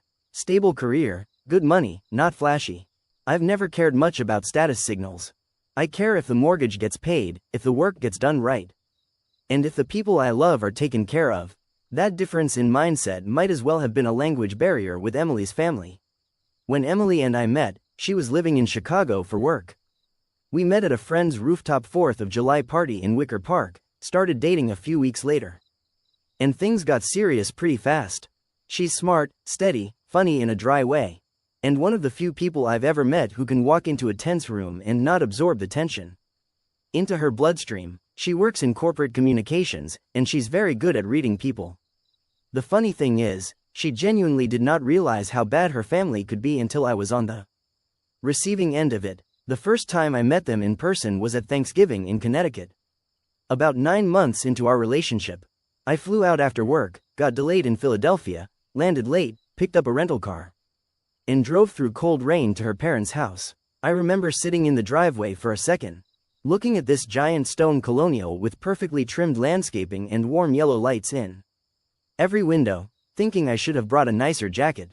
Inside, her mother hugged me like I was a candidate she was prepared to support if the polling stayed favorable. Her dad shook my hand and asked what I did before I'd even taken my coat off. I told him I worked in operations for a distribution company. He said, "Operations is broad. What does that actually mean?" I said, "Vendor management, contract negotiations, inventory planning, process improvement. Mostly making sure expensive problems don't happen." He smiled and said, behind the scenes. At the time I didn't think much of it. That changed over the next few years. Every visit after that came with some version of the same theme. They were very interested in money when they thought they could measure someone by it, but almost offended by the idea that not everybody likes performing wealth for an audience. They asked what neighborhood I lived in before asking anything about my family. They asked if I planned to stay in support roles long term. Diane once asked Emily, right in front of me, whether I had ever considered something more client-facing, because some careers had better upward optics. Preston asked what kind of watch I wore, and when I said I had an Apple Watch for work and a Seiko my dad gave me for college graduation, he said, "No, I meant a real watch." Claire laughed like that was charming. I smiled through most of it because I loved Emily and because I didn't want every holiday to turn into a confrontation. Emily would usually catch the comment a few beats later and say something like, "Mom, stop," or, "Preston, that's rude," but it never fully landed with them. They treated boundaries like decorative fencing. Once Emily and I got engaged, things got weirder. Her parents offered to help with the wedding, which was generous. But that generosity came with opinions about everything. The venue had to look a certain way. The guest list needed more business families. My suit should be custom because photographs are forever. Richard actually suggested I lease a nicer car before the wedding weekend because people notice those things when valets line cars up out front. That one stuck with me because I drove a 12-year-old Toyota 4Runner at the time. It was clean, reliable, paid off, and exactly the kind of vehicle a person keeps when they don't have a desperate need to make parking lots into personal branding exercises. I told him, I'm not leasing a car for a wedding. He laughed and said, "You'd be surprised how many people do." I said, "I don't want to be one of them."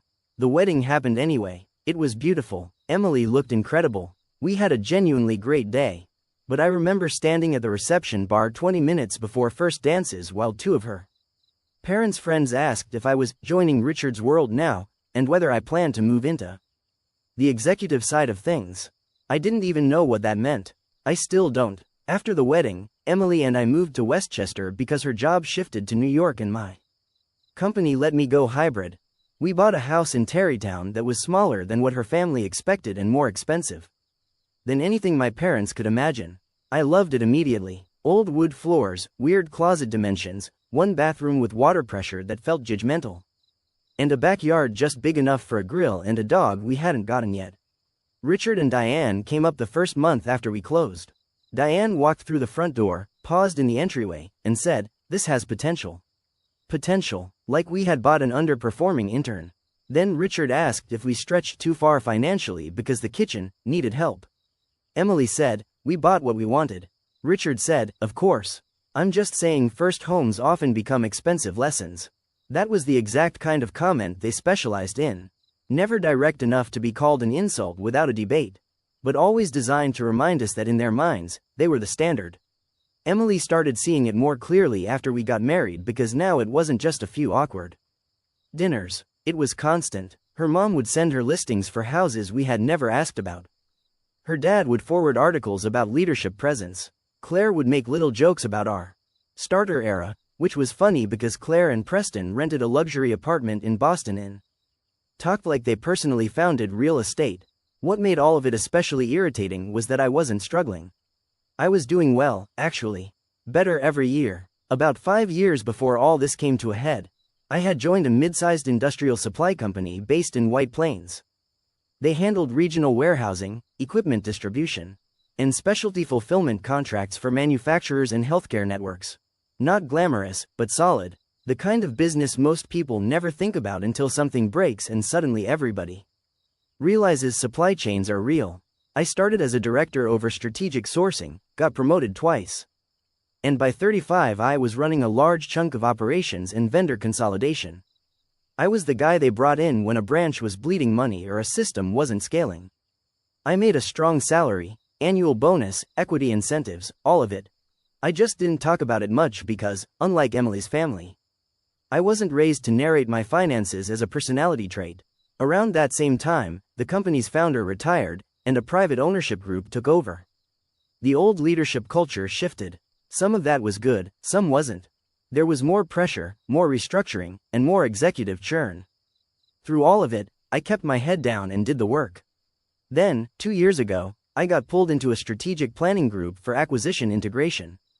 That's corporate speak for long hours, ugly spreadsheets, and solving problems people outrank you too much to admit they caused. That's where I met Gavin. Gavin was one of the ownership group's operating partners, late 40s, former Navy. One of those guys who can walk into a warehouse and a boardroom with the same expression and somehow fit in both places. He didn't care about polished nonsense. He cared whether people knew their numbers and owned their decisions. We got along well because I gave him straight answers and didn't waste his time.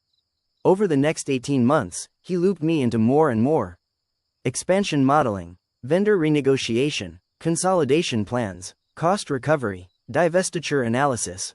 It was the most intense work of my career, and I loved it. Eventually, he asked if I had ever considered taking a bigger stake in the company if the chance came up. I honestly thought he was talking in motivational terms. Like when executives say, take ownership, and really mean, work harder for free. But he wasn't. The ownership group had a restructuring plan in motion. They wanted to buy out 2 passive minority investors, rebalance management incentives, and create a more direct operating ownership layer. They were looking at a handful of executives and high-performing leaders who could put real money in, not just receive performance units on paper. I was one of the people being considered. This was not public. It was not something I could casually mention over cocktails. It involved NDAs, legal review, financing discussions, and a lot of internal politics. I talked it through with Emily, with our financial planner, and with my own attorney. It was risky, but not reckless. If it worked, it would change our future. If it failed, it would still be survivable. Emily was all in, not because of status, because she understood what it meant. She had watched me grind for years while being treated like I was some middle management placeholder by her family and underestimated by people who assumed quiet men don't have ambition. The first time we seriously discussed it, we were in our kitchen on a Tuesday night eating rotisserie chicken and bagged salad because we were both too tired to pretend we wanted to cook. She said, if you want this, I think you should do it. I said, it's a lot of money. She said, we can handle a lot of money. We just can't handle regret as easily. Then she looked at me over her fork and said, also, I would be lying if I said a tiny ugly part of me doesn't want my family to choke on it. That made me laugh hard enough to almost inhale lettuce. She wasn't wrong, though. By then things with her family had reached a point where even neutral gatherings felt loaded. At Christmas that year, Richard spent half of dinner talking about succession planning at his old company and how few people are really built to think like owners. Then he turned to me and said, no offense, but most professionals are happier being very well-paid employees than carrying actual risk. People romanticize ownership without understanding the burden. I said, that probably depends on the person. He nodded like he was humoring me. Exactly. Claire and Preston were there too. And Preston jumped in to say something about how everyone on social media thinks they're a founder now because they have an LLC and a laptop. Everybody laughed. Emily did not. On the drive home, she said, I swear to God, if my father says, ownership mindset, one more time, I'm going to drive this car into the Hudson. I said, maybe don't do that. It's our only nice car. She snorted, you know what I mean. Then she got quiet and added, "It bothers him that he can't sort you quickly." That was exactly right. Richard understood people through visible markers. Job title, zip code, school, club membership, watch, car, office size, vacation habits. I never gave him enough of those, so he kept assuming there was less there than there was. Meanwhile, the deal moved forward. There were rounds of meetings, financial disclosures, internal valuations, revised structures. I kept going to work, taking the train when I needed to, joining calls at insane hours, and acting normal at family events while sitting on information that could materially change how everybody in that room viewed me. It was tempting sometimes to say something, especially when Richard got going. There was one dinner at their house in late spring that I still remember in ridiculous detail. We were on their patio in New Canaan. Diane had ordered catering because she considered using her own kitchen for more than plating to be peasant adjacent. Claire and Preston were there, plus one of Richard's longtime friends from his company days. A guy named Martin who now sat on some nonprofit boards and wore loafers with no socks in a way that suggested permanent confidence. The topic turned to business leadership because with that group it always did. Martin asked me, "So where do you see yourself in 5 years?" I said, "Hopefully building something I'm proud of." Richard smiled into his wine and said, "That's a good answer." Nicely broad. Martin laughed. Then Richard added, "He's good at broad." That one was small, but deliberate. A little dig tucked into a pleasant tone. Emily heard it too because I felt her leg tense next to mine under the table. I said, "Specific enough for me." Richard shrugged. "Well, not everyone wants the top seat." Emily set her glass down and said, "Dad." He turned to her, all innocence. "What? We're talking careers." Claire immediately stepped in with her usual damage control through minimization act and said, "Everyone's so sensitive lately." That night, back at home, Emily sat on the edge of our bed taking off her earrings and said, "I need you to tell me honestly if you're reaching the point where you don't want to be around them anymore." I took a second before answering because I didn't want to say something dramatic just because I was tired. Then I said, "I'm reaching the point where I don't want to keep pretending they don't know what they're doing." She nodded slowly. "I think I am too." I asked, "Do you want to do something about it now?" She said, "No, not yet, but if this deal goes through, I'm done cushioning anything." That deal dragged for months longer than expected. Lawyers found issues, financing terms moved, tax questions came up. One of the passive investors got emotional and suddenly remembered opinions he hadn't had in years. Typical high-level business nonsense, which mostly means expensive people arguing carefully with one another. Then one Thursday in September, Gavin called me into a conference room and said the revised structure had been approved. He slid a draft document across the table and said, "Assuming final execution, welcome to the owner side." I sat there looking at my name longer than I probably should have. Not because I didn't believe it, exactly. More because some part of me had spent so long being practical and restrained that seeing my name attached to that kind of shift felt surreal. There it was in plain text. New ownership roster. Operating equity structure. My name listed with people who had always been several floors above me in the org chart. I remember leaving the office that night and just sitting in my car in the garage for a few minutes, with the engine off. Then I drove home, walked into the kitchen, and found Emily in sweatpants making pasta while listening to a true crime podcast. I said, "I need you to pause that." She looked at my face and immediately did. I put the document on the counter. She read it, looked up at me, read it again, then made this strangled half-laugh, half-gasp sound I had never heard before in my life. "Oh my God." I nodded. "Oh my God." I nodded again. Then she launched herself at me so hard I almost hit the refrigerator. We opened a bottle of decent champagne somebody had given us as a housewarming gift and we'd never gotten around to drinking because we are not glamorous people. We sat on the floor in our kitchen eating overcooked pasta out of bowls and talking through everything. The timing, the final signatures, what it meant financially, what it would mean for my role, whether we should tell her family before the formal announcement. We decided no, partly because confidentiality still mattered until the public release.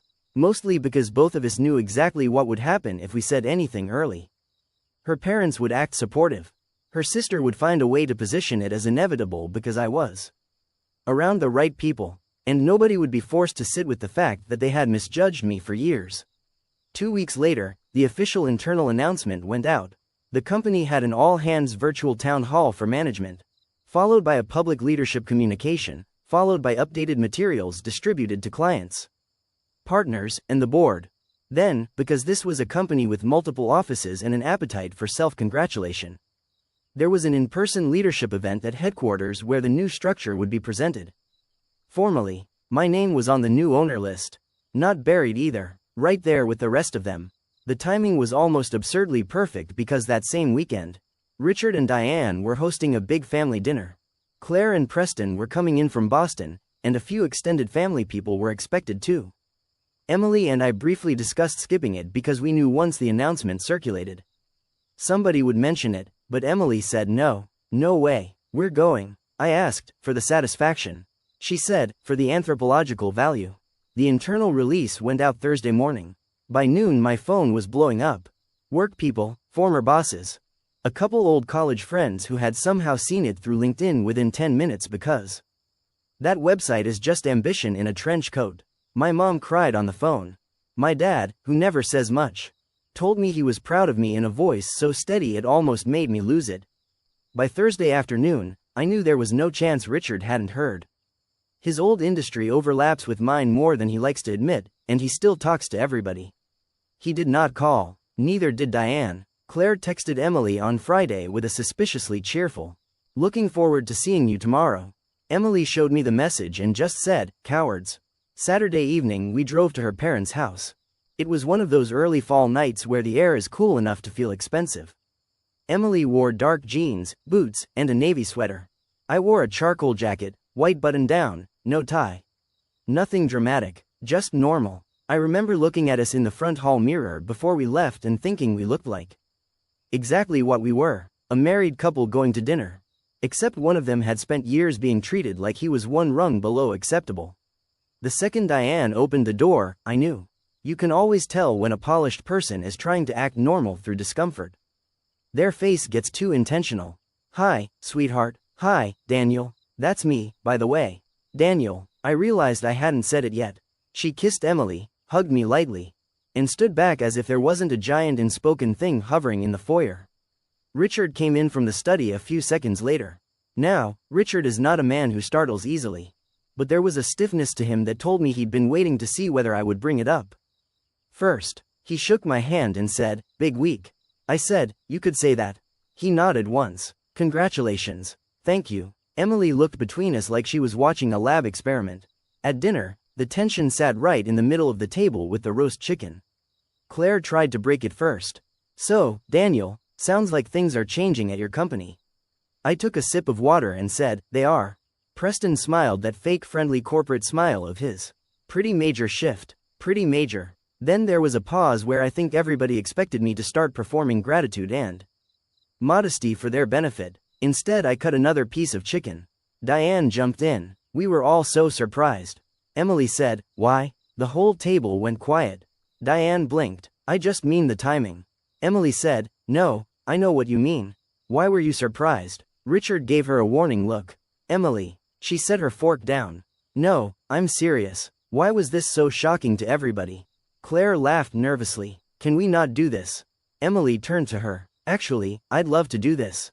I touched her knee under the table, not to stop her exactly, but because I knew once she started, there was no putting it back. Richard leaned back in his chair and said, "No one is shocked that Daniel is successful." Emily actually smiled at that, but not in a warm way. "Dad, you've spent years talking to him like he's in some kind of temporary holding pattern until real adults let him sit at the table. That is not fair, isn't it?" Claire said, "You are being so dramatic." Emily ignored her. "Mom comments on our house. You comment on his career. Preston talks to him like he's an intern every holiday. And now suddenly everybody wants to act like no one ever implied he lacked ambition or status." Preston put his napkin down. "I think that's an absurd characterization." I finally spoke because I didn't want this turning into only Emily carrying the weight. I said, "Then let me make it simple. For years, I've had the distinct impression that your family saw me as acceptable because Emily loved me, not impressive on my own terms." Nobody answered immediately, which felt answer enough. Richard said, "I've always respected hard work." I said, "Respecting hard work and respecting the person doing it are not always the same thing." He looked at me, and I could see him deciding whether to get defensive or honest. Diane got there first, unfortunately. We only ever wanted the best for Emily. That sentence. I swear people like that think it excuses everything. I said, I don't doubt that. But sometimes what you call wanting the best is really just wanting familiar packaging. Claire rolled her eyes. Oh my God. Emily turned to her and said, you really don't get to roll your eyes after spending 4 years acting like Daniel needed professional polishing. Claire looked genuinely offended. I never said that. Emily stared at her. You told me, verbatim, that his vibe was too Midwestern for executive circles. Preston actually snorted like that was being taken out of context. I looked at him and said, did you or did you not once tell me I should upgrade my watch before networking events because details matter? He shrugged. That was advice. I said, no, that was a diagnosis. For the first time in maybe ever, Preston shut up. Dinner ended awkwardly. There's no elegant way around that. Dessert never appeared. Somebody made coffee, nobody drank much of it. And the conversation fragmented into stiff little islands. At one point Richard asked if I would come talk to him in the study. Emily looked at me like, do you want me there? I gave a tiny head shake. I could handle Richard alone. His study looked exactly like what you'd imagine. Dark wood shelves, framed deal tombstones, leather chair, expensive lamp. The whole masculine success starter kit. He closed the door behind us and stood for a second with his hands in his pockets. Then he said, I owe you more than a generic congratulations. I didn't say anything. He continued, I underestimated you. Still nothing from me. He looked irritated with himself more than with me, which I appreciated. I thought I understood your ceiling. That was arrogant. I said, it wasn't just that. He nodded. I know. I let him sit in it for a moment. Then I said, the thing is, Richard, I never needed you to be impressed by me. I just needed you not to treat me like I was a placeholder in my own life. That hit him. He looked down, then back up. I can see how I did that. You did. There was another long silence. Then he asked, when did this start? The ownership piece. Talks began over a year ago. His eyebrows lifted. And you said nothing. I gave a short laugh. Would you have heard it? He didn't answer. That was answer enough too. When we came back out, Emily read my face immediately. She didn't ask questions there. She just squeezed my hand once. In the car on the way home, she said, well. I said, well. She leaned her head back against the seat. I can't decide if I feel relieved or furious. Probably both. Definitely both. Then she turned to me and said, I'm sorry it took something this obvious for them to be forced to confront it. I said, you confronted it before they did. She gave me a tired smile. Yeah, but now they can't pretend I was imagining it. That was the real shift, I think. Not the money, not the title, not even the owner list itself. It was the collapse of their preferred narrative. Because before, they could always privately tell themselves that they were just being discerning. Just protective, just holding a high standard. But once my name appeared in a place they respected, all their little judgments got exposed for what they really were. Snap decisions based on style, class signals, and their own comfort zone. Over the next few weeks, the aftershocks kept coming. Martin, Richard's friend from that dinner months before, sent me a note through LinkedIn congratulating me and saying he had always sensed strong leadership potential. That made Emily laugh so hard she had to sit down. Claire started being aggressively nice. Which is honestly worse than plain rude if you know the person well enough. She sent Emily texts like, Daniel has really come into his own. Emily showed me one and said, as opposed to what? Emerging from a cocoon. Preston asked if I wanted to grab drinks sometime and talk ownership structures. I declined. Diane pivoted into social bragging faster than I thought possible. Within 2 weeks, she had mentioned my new role to at least 3 family friends in a tone that suggested she had personally arranged it. Emily shut that down the first time she heard it. Apparently she told her, you don't get to rewrite the last several years because the ending changed. That is one of many reasons I married her. There was one more moment that really settled things for me. About a month after the announcement, the company held a formal event at headquarters for senior staff, key vendors, and leadership families. Nothing too flashy, but enough speeches and name badges to make it feel important. Spouses were invited, so Emily came with me. They had a digital display in the lobby rotating through executive bios and ownership photos. Walking in, you could see each person's headshot, title, and short profile. When my slide came up, Emily caught my arm. There I was on a giant screen in a suit I hate but admit photographs well. with my name under it and a line about operational leadership and strategic growth. A year earlier, Richard had explained ownership mentality to me over holiday drinks like I was a bright teenager considering business school. Now, my name was on the company's owner display. Emily whispered, "If my father could see this." I said, "He probably already has. Someone definitely emailed him." She laughed and tucked her arm through mine. Later that night, Gavin shook Emily's hand and said, "Your husband is one of the people who actually knows how this place works." She smiled and said, "I know." That meant more to me than any formal introduction.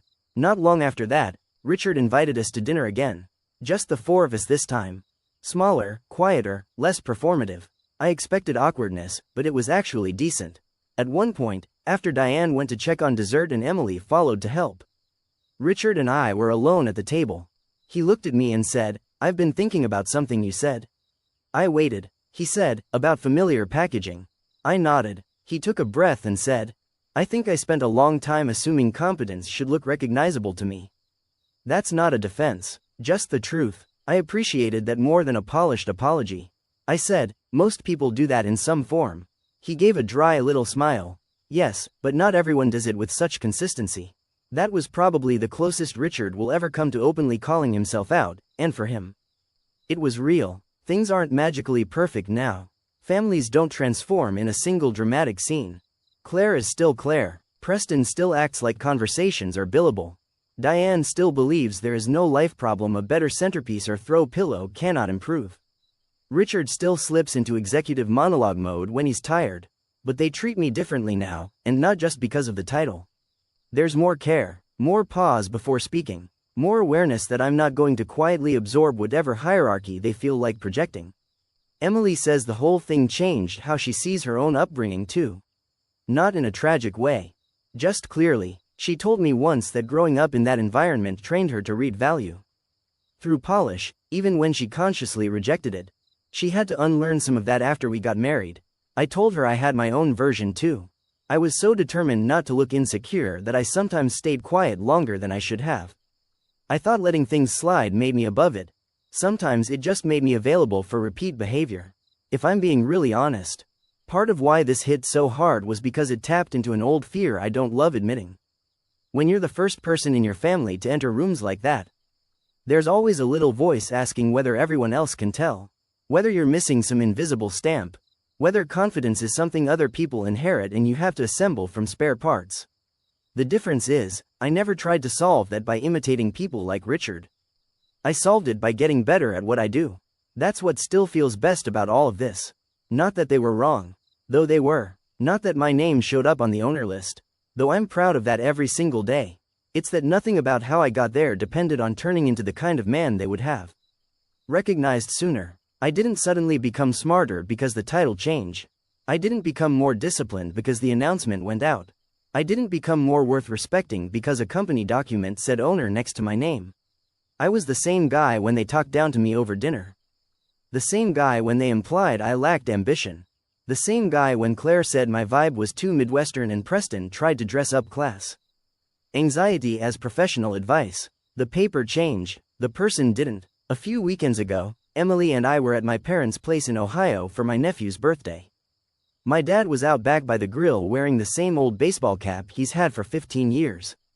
And my mom was inside cutting sheet cake while trying to convince everyone she didn't need help.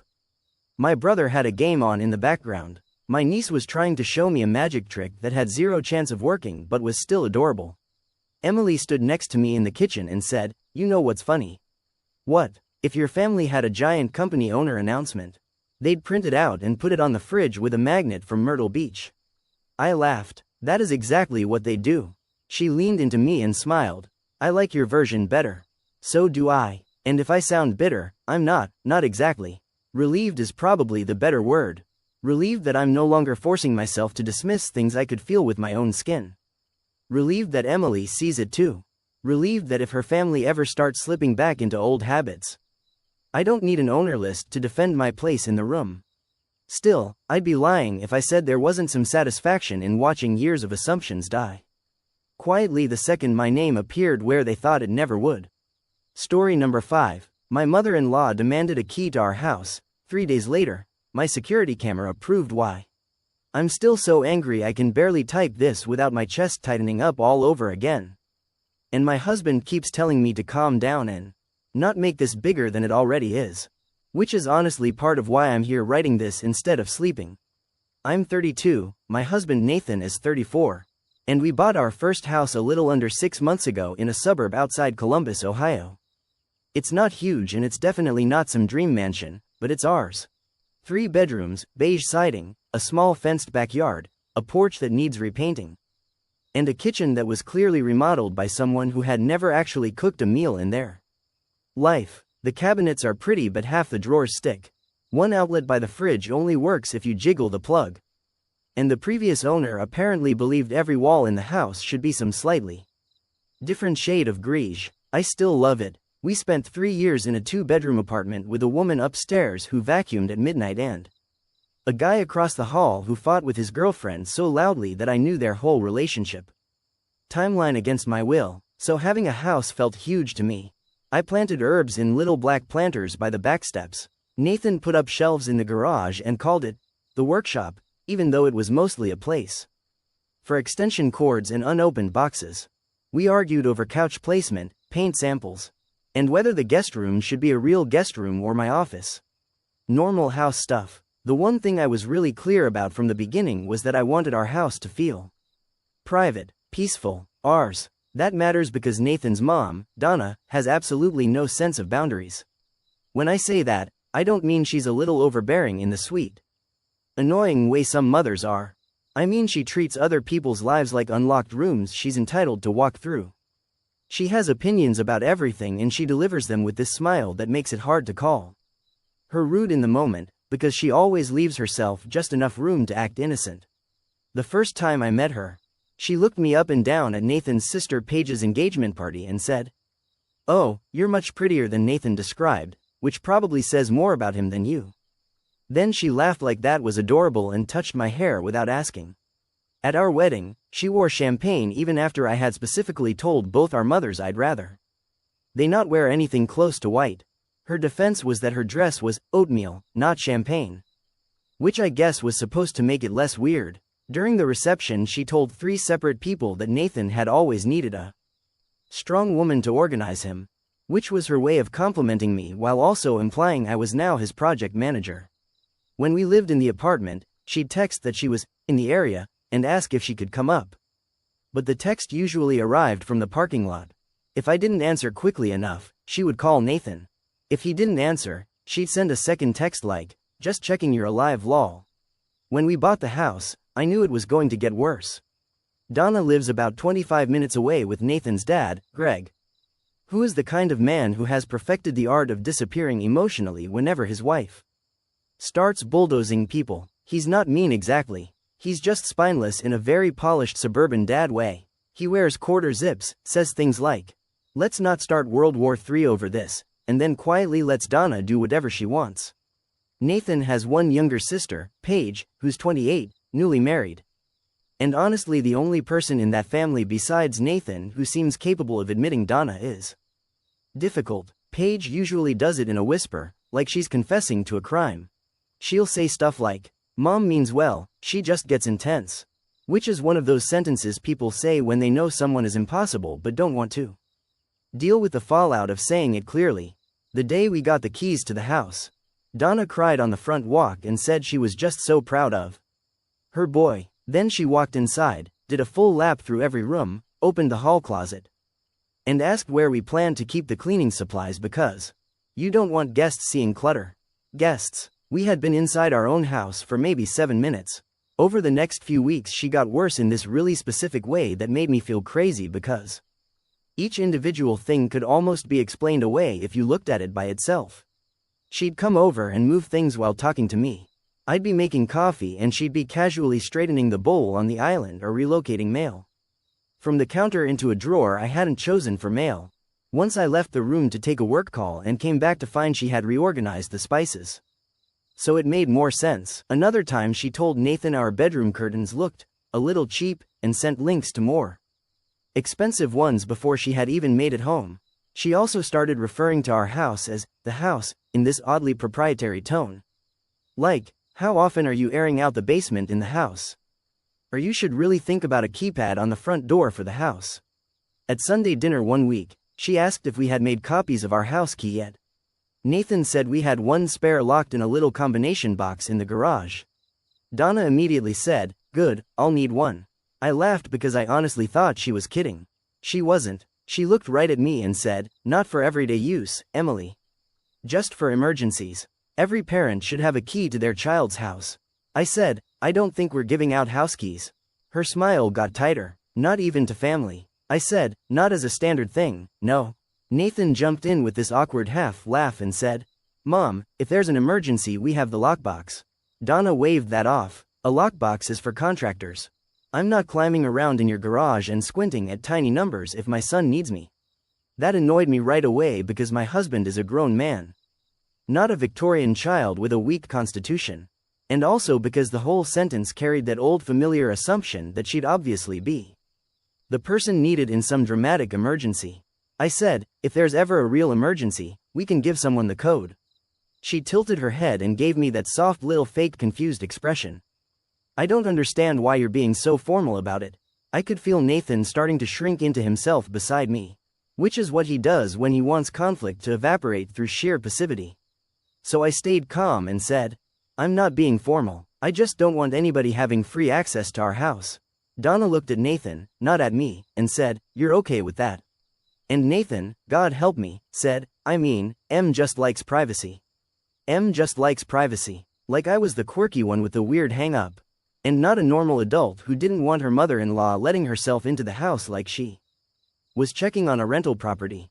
I said, "We both like privacy."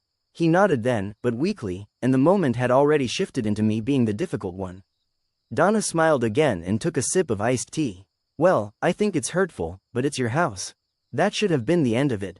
It wasn't. For the next 2 weeks, she brought it up in little sideways comments. If she came over and we weren't home yet, she'd text, "Wish I had a key." I could have started the casserole. If Nathan mentioned we were going out of town for a weekend in Cincinnati to see my college friend Rachel, Donna would say, "It would just be nice if someone local could check the house without making it into a federal case." At one point she actually told Paige, right in front of me, "Apparently I'm not trusted." Paige made that face people make when they're praying to be swallowed by the earth. I asked Nathan more than once to please handle it clearly with his mother. Not vaguely. Not with jokes. Clearly. He kept saying, "She'll get over it." That phrase is one of my least favorites now.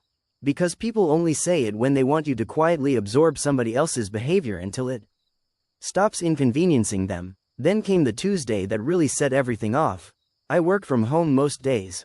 And around noon Donna texted me asking if she could swing by to drop off a casserole dish I had accidentally left at her house after Sunday dinner. I told her sure, but I was in meetings until 3 so I wouldn't really be able to visit. She replied, "No problem sweetie, I'll just leave it on the porch." At 2:15 my doorbell camera pinged. I glanced at my phone between meetings and saw Donna standing on our porch with the casserole dish in one hand and her giant tan purse on her shoulder. That part wasn't weird. The weird part was that she didn't just set the dish down and leave.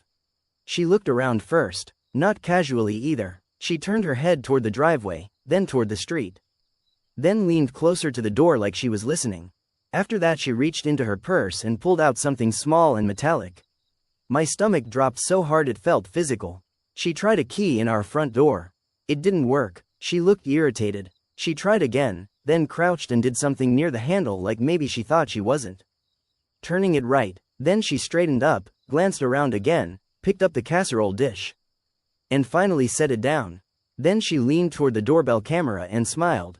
Not a normal smile, not a wave, just this weird tight little smile people do when they know they're being seen and want to act like everything they were just doing was harmless. Then she left. I just sat there staring at the clip on my phone for a full minute while someone on my laptop was talking about quarterly numbers. When my meeting ended, I called Nathan immediately. He answered on the second ring and I said, "Your mother just tried to unlock our front door." He was quiet for a second. "What?" I saw it on the camera. "She had a key, or thought she did." "That doesn't make sense." "Nothing about your mother makes sense." "Emily, hold on." I could hear office noise in the background, and I knew exactly what was happening. He was already trying to downshift this into something manageable before he even had facts. I said, I'm sending you the clip. He watched it while I was still on the phone.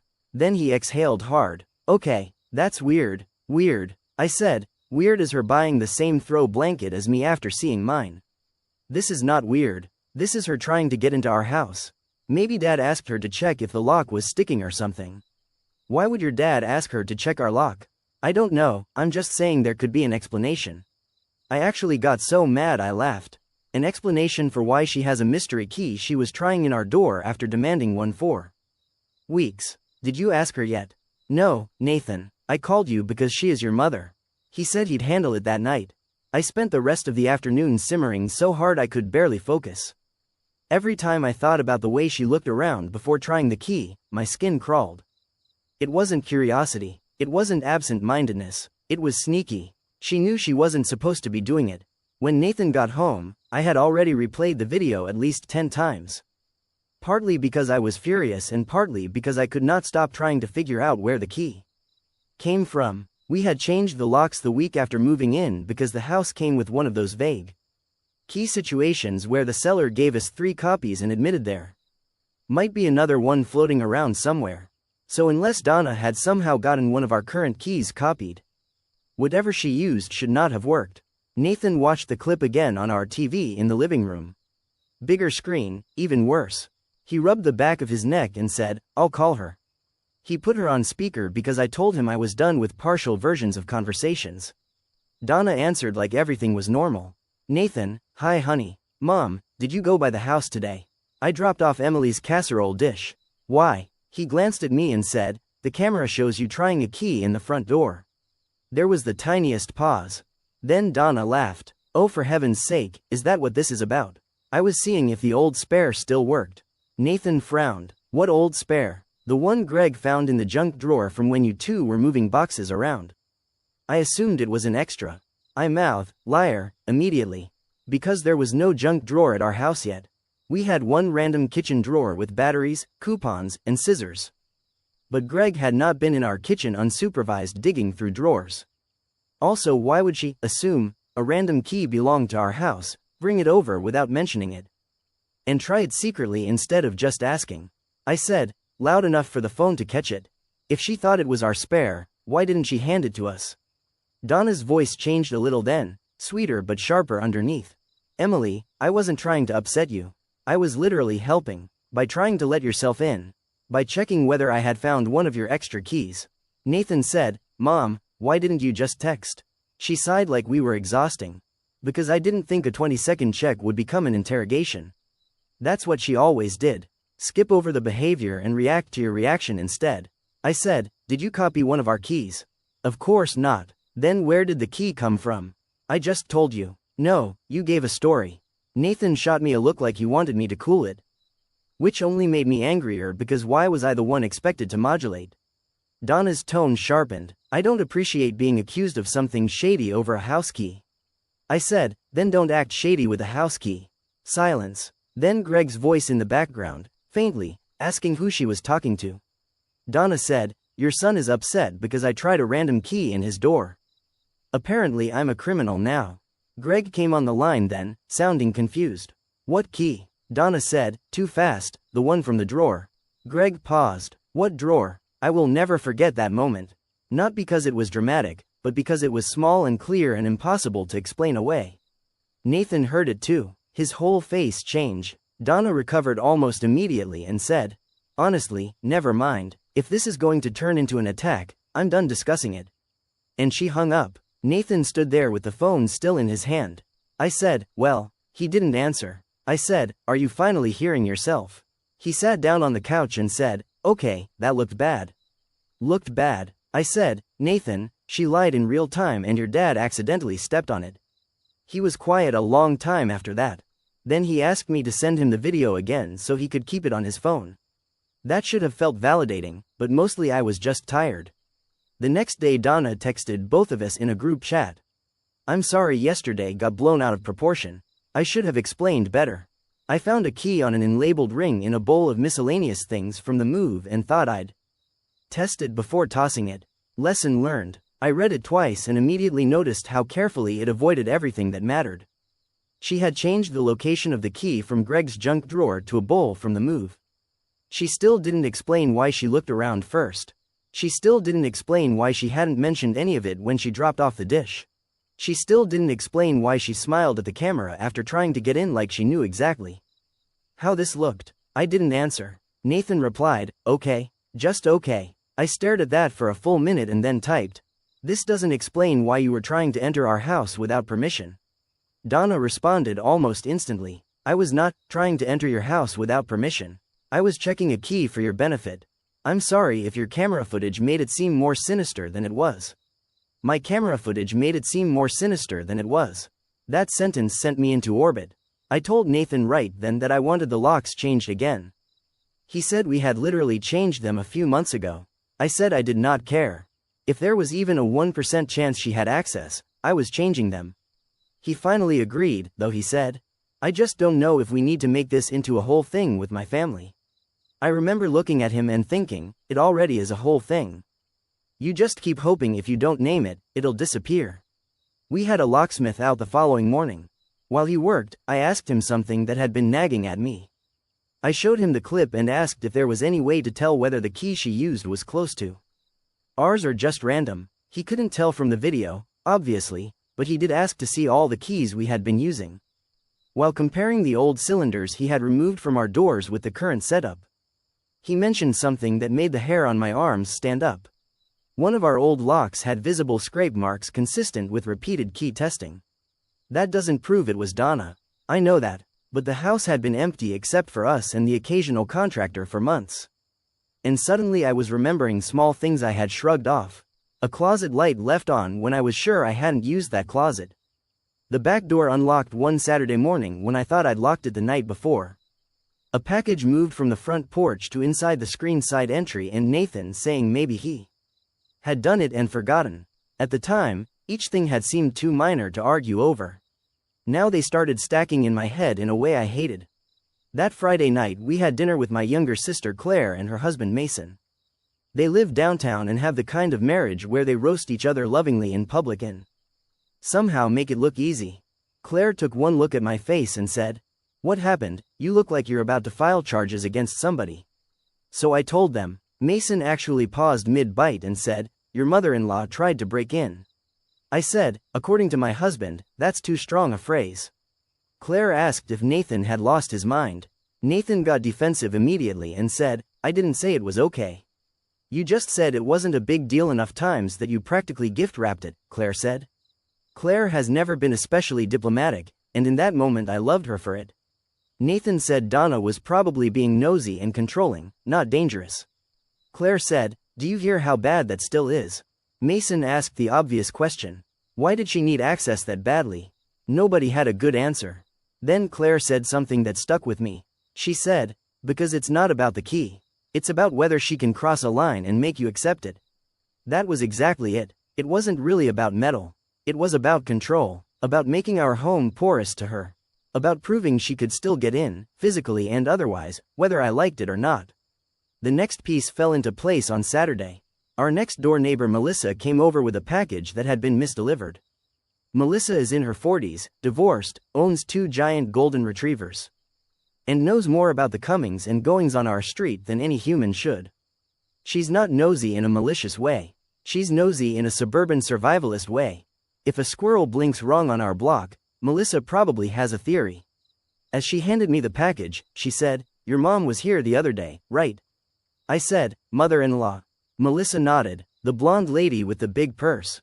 Already not loving this. I said, "Yeah, why?" She said, "Nothing, I just waved when I was getting my mail and she kind of jumped." I thought maybe she didn't hear me. I asked what time that was. Melissa thought for a second. Around 2:15 maybe. She was at your door doing something with her hands and then she looked over real quick. That was exactly when the camera had caught Donna trying the key. Melissa had no idea what she was confirming. But it mattered to me because it matched the sneaky way Donna had acted in the video. She hadn't been absent-mindedly checking a random key. She had been startled because a neighbor saw her. That night I told Nathan what Melissa said. He sat at our kitchen table for a long time without speaking. Finally he said, I think she wanted to see if she could get in. It should not have been such a hard one sentence, but there it was. I asked him what he planned to do about it. He said he'd go talk to his parents in person on Sunday. I told him I was going too. He hesitated, then agreed. Sunday at Donna and Greg's house was every bit as miserable as I expected. Their house is one of those immaculate suburban homes where nothing looks satin. Decorative pillows chopped in the middle, hand towels no one is meant to touch. A formal dining room that exists solely to remind you you're not relaxed. Donna had apparently decided to behave like none of this was serious because she greeted us with, "I made lemon bars." Nathan didn't sit down. He said, "We need to talk about the key." Donna sighed like this again. "I thought we cleared that up." "You lied," I said. Greg stared at the floor almost immediately. Donna looked offended. "Excuse me, you gave 2 different stories on the phone, then a third one over text." She crossed her arms. "Because I was being attacked and trying to remember where I found it." Nathan said, "Mom, stop. Did you have a key made?" Greg muttered, "Donna." That one word told me everything before she even answered. Her face changed, not guilty exactly, annoyed. Like the real offense here was that everybody was making her say it out loud. She said, "I had one copied when you first moved in." Nathan just stared at her. I actually felt cold all over. Donna rushed to fill the silence.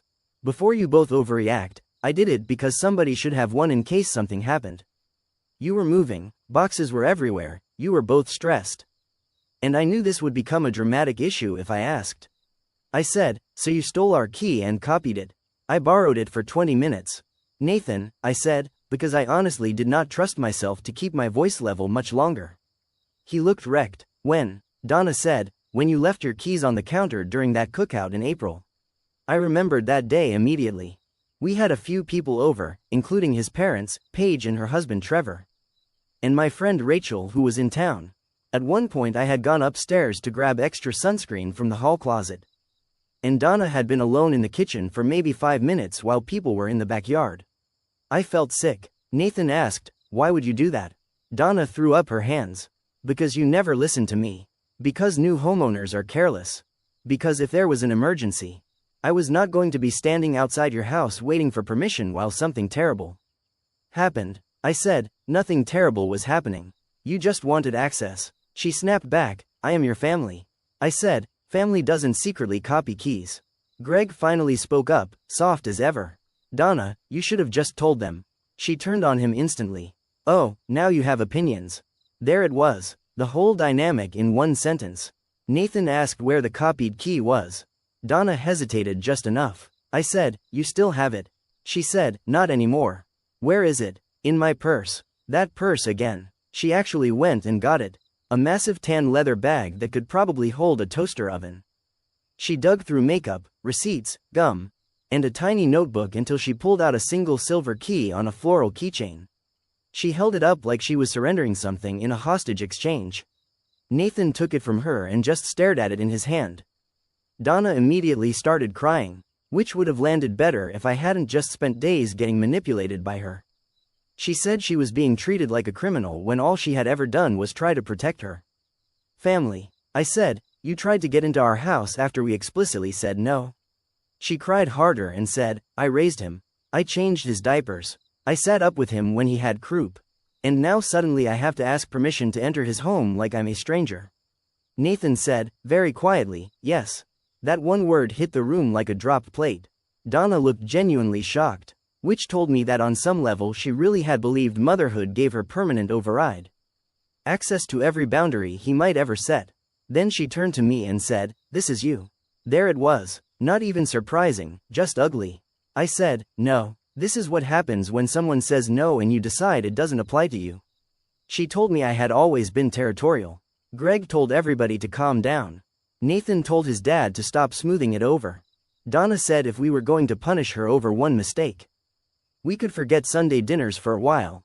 And honestly, that was the first useful thing she said all afternoon.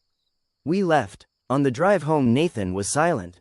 I let him be for maybe 10 minutes because I knew he was grieving something, not just angry. Then I asked, "Do you understand why I've been so upset now?" He said, "Yeah." I said, "Do you understand that if there hadn't been a camera, she would have kept lying?" He gripped the wheel tighter. "Yeah, I asked him what would have happened if the key had worked and she'd let herself in while I was showering upstairs or on a client call in the office or asleep on a Saturday morning. He didn't answer that one. By Monday, Donna had apparently started working the family network. Paige texted Nathan saying Mom is humiliated and Dad says this has gotten out of hand. Greg left Nathan a voicemail about how we should move forward as a family. Donna texted me separately that she hoped one day I would understand what it feels like to love someone enough to worry this much. I did not answer. What I did do was save everything. The video clips, the texts, screenshots of the group chat. A picture of the copied key Nathan had taken on our counter. Not because I'm trying to sue my mother-in-law or anything, but because once someone lies this much and this easily, I like having receipts. 2 days later Donna showed up again. This time she didn't come to the door. She sat in her SUV at the curb for maybe 5 minutes, which my camera also caught. And then she left. Nathan was at work. I was home alone. I texted him immediately and said, "She's outside again." He called her before I even finished sending the clip. I don't know exactly what she said on that call, but I do know Nathan came home early for the first time in a long time, sat at the kitchen table, and told me he had informed his mother she was not allowed on our property unless invited by both of us. Not one of us. Both. I asked if she understood. He gave this bitter little laugh and said, "She said she didn't realize marriage meant applying for visitation." I actually snorted at that because if I didn't laugh I was going to scream. Then he told me something else. Donna admitted she had sat outside because she wanted to make sure we really changed the locks. That was the moment any lingering softness I had was gone. This woman had copied our key, tried to use it after being denied access, lied multiple times, blamed me, and then drove by to verify whether she still had a way in. At that point I told Nathan I wanted more cameras and a keypad entry and for him to stop treating me like I was paranoid whenever I responded to the actual evidence of his mother's behavior. To his credit, something finally clicked for him after that. Maybe because it escalated past anything he could rationalize as normal mom behavior. Maybe because he had run out of softer explanations. Maybe because once he said a boundary out loud, she immediately tried to test that too. We installed 2 more cameras. One over the garage and one covering the backyard gate. We got a video doorbell for the side entry and a keypad deadbolt for the front. Nathan told both his parents in writing that no one was to enter our property, attempt to access the house, or use any copied or old keys again, and that future visits needed to be arranged ahead of time. Greg responded with 1 sentence saying he understood. Donna responded with 3 long paragraphs about betrayal, disrespect, and how she never imagined her son would let his wife isolate him from his family. That line really got to Nathan. I could see it all over his face. Because here's the part people don't talk about enough with controlling parents. Even when you know they're wrong, they know exactly where the old buttons are. They installed them. For about a week, our house felt tense in a way I hated. Nathan was angry at Donna, embarrassed, and defensive all at once. I was validated but also exhausted. Because being proven right in a situation like this does not feel good the way people imagine it. It just feels expensive. Then Paige called me. Not Nathan, me. She asked if we could talk privately, and I said sure. We met for coffee near Easton because she said she didn't want to do this over the phone. She looked stressed before she even sat down. The first thing she said was, "Mom did something similar to Trevor and me." Trevor is her husband. They'd been married less than a year. Apparently Donna had pressured Paige for a key to their condo when they moved in. Paige gave her one because, in her exact words, "I didn't have the energy for the fight." A few months later Paige came home early from work and found Donna inside folding laundry she had taken out of the dryer because she was just trying to help. I nearly dropped my coffee. Paige said Trevor had lost it, which I believe because Trevor is very polite until he's suddenly not. Donna had cried. Greg had said it was a misunderstanding. And Paige had been so desperate to restore peace that she let everybody pretend it was isolated and accidental. It wasn't accidental, Paige said, staring at her cup. She likes access. She likes being able to come in and say she was helping. That sentence made something in me settle, not in a good way, but in a clarifying way. This was not random, it was a pattern. Paige told me she was sorry she hadn't warned me more directly before. She said she had tried in small ways, but every time she pushed back hard on their mom. Donna made life unbearable for weeks. Silent treatment, guilt texts, crying fits, telling relatives Paige was being cold, the whole thing. I asked if Nathan knew about the condo incident. She said no. Trevor had wanted to tell him. Paige begged him not to because she thought it would blow over. I just sat there for a minute thinking about how many women in this family had spent years managing one person's emotions like it was part of their household labor. When I told Nathan that night, he got that stunned look again. Then angry, then sad. He called Paige and confirmed it. Then he sat on the edge of our bed and said, "I don't know who I thought she was." And I know that sounds dramatic for a grown man talking about his mother. But I actually understood what he meant. There's a particular kind of grief in realizing someone's version of love has always contained control, and maybe you only stopped noticing because you grew up inside it. We have not seen Donna in person since. Greg has texted a few times trying to broker some gentle middle ground where no one apologizes clearly but everyone agrees to reset. Nathan finally told him there was no reset without a real apology and changed behavior. Greg responded with a thumbs up, which somehow felt more annoying than a fight. Donna mailed us a card last week. Not even kidding. A floral sympathy style card that said families are forever inside, with a handwritten note about how hurt she is that one lapse in judgment is being held over her head and how she hopes someday we can return to trust and openness. Trust and openness. I laughed so hard I had to sit down. Nathan did not laugh. He looked tired. I asked him if he missed them. He said he missed who he wished they were. That about broke my heart a little. As for me, I keep replaying that camera clip in my head.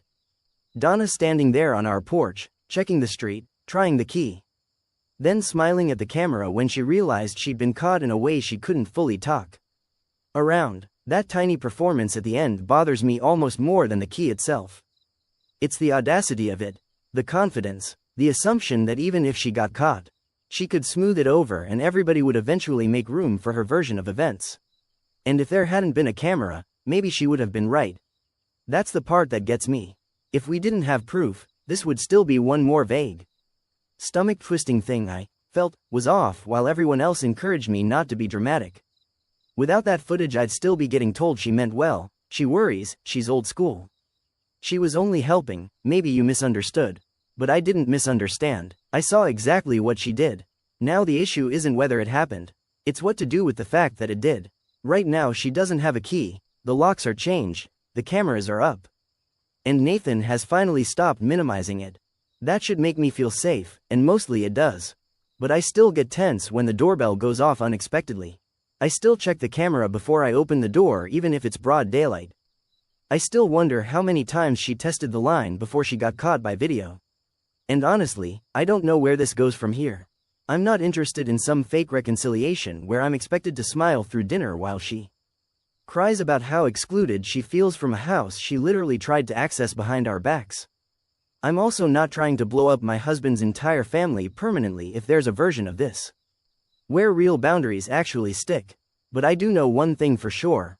Nobody who secretly copies your house key gets to call themselves the victim when you change the locks. Story number 6. The moving company delivered furniture I never ordered. Opening one drawer changed my marriage forever. The dresser showed up at 4:17 in the afternoon, wedged between my Peloton and 3 wardrobe boxes. And I knew the second I saw it that it was not mine. It was tall, cream-colored, a little beat up around the legs, with brass pulls and one tiny pink sticker still stuck near the bottom drawer like a child had once put it there and nobody bothered to peel it off. It looked like something out of a guest room in a suburban house from 15 years ago. Functional, not stylish, definitely not mine. I was standing in the driveway of our new rental outside Raleigh in leggings, an old Colorado State hoodie, and the kind of exhaustion that makes your skin feel tight. We had just moved from Denver after my husband took a new position with a medical device company. 2,000 miles, one very stressed marriage. One moving company that kept saying things like, "We've got it handled," in a way that suggested they absolutely did not have it handled. The mover carrying the dresser asked, "Ma'am, upstairs or first floor?" I said, "Actually that isn't ours." He stopped mid-step and looked over his shoulder at the foreman, a broad guy named Derek who had been chewing cinnamon gum like it owed him money since 8 that morning. Derek checked a clipboard and then looked at my husband. Grant was on the porch with his phone in his hand. He froze for maybe half a second. It was so brief that if I had blinked, I would have missed it. Then he said, way too casually, "It's probably from the storage add-on. Put it in the guest room for now." I turned and looked at him. What storage add-on? He didn't look at me right away. The extra pieces from Nashville. That made no sense. What extra pieces from Nashville? Grant finally met my eyes and gave me the smile he uses when he wants a conversation to end before it starts. Office stuff. Old apartment furniture from when I was traveling all the time. I told you about it. He had not told me about it. My husband is 42. He is polished in that clean-cut corporate American way that makes strangers trust him within 30 seconds. Navy quarter zips. Nice teeth. Apple Watch. He says things like, circle back, and bandwidth, without irony. We had been married for 11 years at that point, together for 13. I was 38, working remote in benefits administration for a regional healthcare company. And I thought I knew the broad outline of my life. Not every tiny detail, obviously, but the big stuff. Where our money went, why he traveled, what furniture we owned. We did not own a cream dresser with a pink sticker on it. I said, "Grant, I have literally never seen that piece in my life." He shrugged like I was being picky over a side table. "Okay, then maybe it was in the corporate apartment. I don't know, Mel, we can sort it out later. Let them get the truck unloaded." That should have been the end of it for the moment. Moving day is chaos, and most people let weird things slide because there are 50 other problems. Screaming for attention. A box of kitchen glasses marked Christmas. A missing coffee maker. The internet tech running 2 hours late. My hanging clothes arriving smelling like diesel and cardboard. Under normal circumstances I probably would have let it go. But two things bothered me immediately. The first was that Grant does not forget furniture. He may forget anniversaries unless I put them in a shared calendar. And he once forgot to mail my aunt's birthday card even after putting a stamp on it. But he is obsessive about inventory. He tracks warranties, serial numbers, mattress delivery windows, and every piece of electronics we own like he's running a tiny Best Buy out of the garage. If there had been an extra dresser coming, he would have known. The second was the way he kept glancing at it. Not openly, not enough to trigger a scene. Just enough that once I noticed it, I couldn't stop noticing it. He told the movers to put it in the upstairs guest room, the smallest bedroom in the house. The one I'd already planned to make into an office because the actual office downstairs had the worst light imaginable. He specifically told them to set it against the wall under the window. Then later, when I went upstairs with a box of sheets, he was already in there, standing in front of it with 2 drawers pulled out. I said, looking for something. He slid the drawers shut too fast. Just checking if anything broke. Why would you care if something broke in a dresser you didn't know existed? He laughed, because if it's not ours, the company needs to know the condition it arrived in. I stood there for a second holding the sheets against my chest. He smiled again, that same polished nothing to see here smile, and walked past me. That was the moment something cold moved through me. Not certainty, not even suspicion with a clear shape. Just that weird hollow feeling you get when a note in a song goes wrong and your body notices before your brain does. I wish I could say our marriage had been perfect up until that point and this came out of nowhere. But that would be a lie, and if I'm writing this out, I might as well tell it straight. The last 3 years had been hard in the slow, respectable way that does not look dramatic from the outside. We were not screaming in restaurants or throwing dishes or posting cryptic things online. We were functioning. We paid bills on time. We hosted friends for football. We remembered to bring wine when invited to other people's houses. From the outside we looked solid. Inside, things had been thinning out. Part of it was infertility. I know some people hate when that gets brought into every marriage story because it can sound like a shortcut explanation, but in our case it mattered. We spent 4 years trying. Testing, procedures, injections, calendars, specialists, hope, disappointment. That awful bright language of fertility clinics where every terrible thing gets wrapped in soft words and beige carpeting. 2 failed IVF rounds. 1 pregnancy that ended so early my OB called it a chemical loss, like giving it a clinical name. Made it smaller. I took it hard. Grant took it differently. I cried, talked too much, needed reassurance, obsessed over statistics, and tortured myself with baby announcements from women I had not spoken to since college. Grant got quieter. More work travel. More gym time. More, I'm just trying to stay positive, in a tone that actually meant please stop making me feel things I cannot fix. Eventually we stopped treatment, not with some beautiful mutual closure, just with fatigue. We said we were okay. We said our life was still full. We booked a trip to Santa Fe and drank expensive mezcal and pretended that counted as healing. Then last year his company started restructuring. He was gone more. Nashville, Atlanta, Dallas, Tampa. He had always traveled some, but it ramped up. When he got offered the new role in North Carolina, he sold it to me as a clean start. Better pay, bigger territory, less Denver cost of living, more space, milder winters. We could rent for a year and decide where we wanted to settle. Maybe, he said, this could be good for us. I wanted to believe that so badly I practically helped him lie, whatever the lie was. That first night in the new house was ugly in the ordinary moving day way. We had no shower curtain, the mattress wasn't on the bed frame yet. My laptop charger was in a mystery box, and I ate dry Honey Nut Cheerios out of a coffee mug at 10:30 at night because every fork we owned had vanished.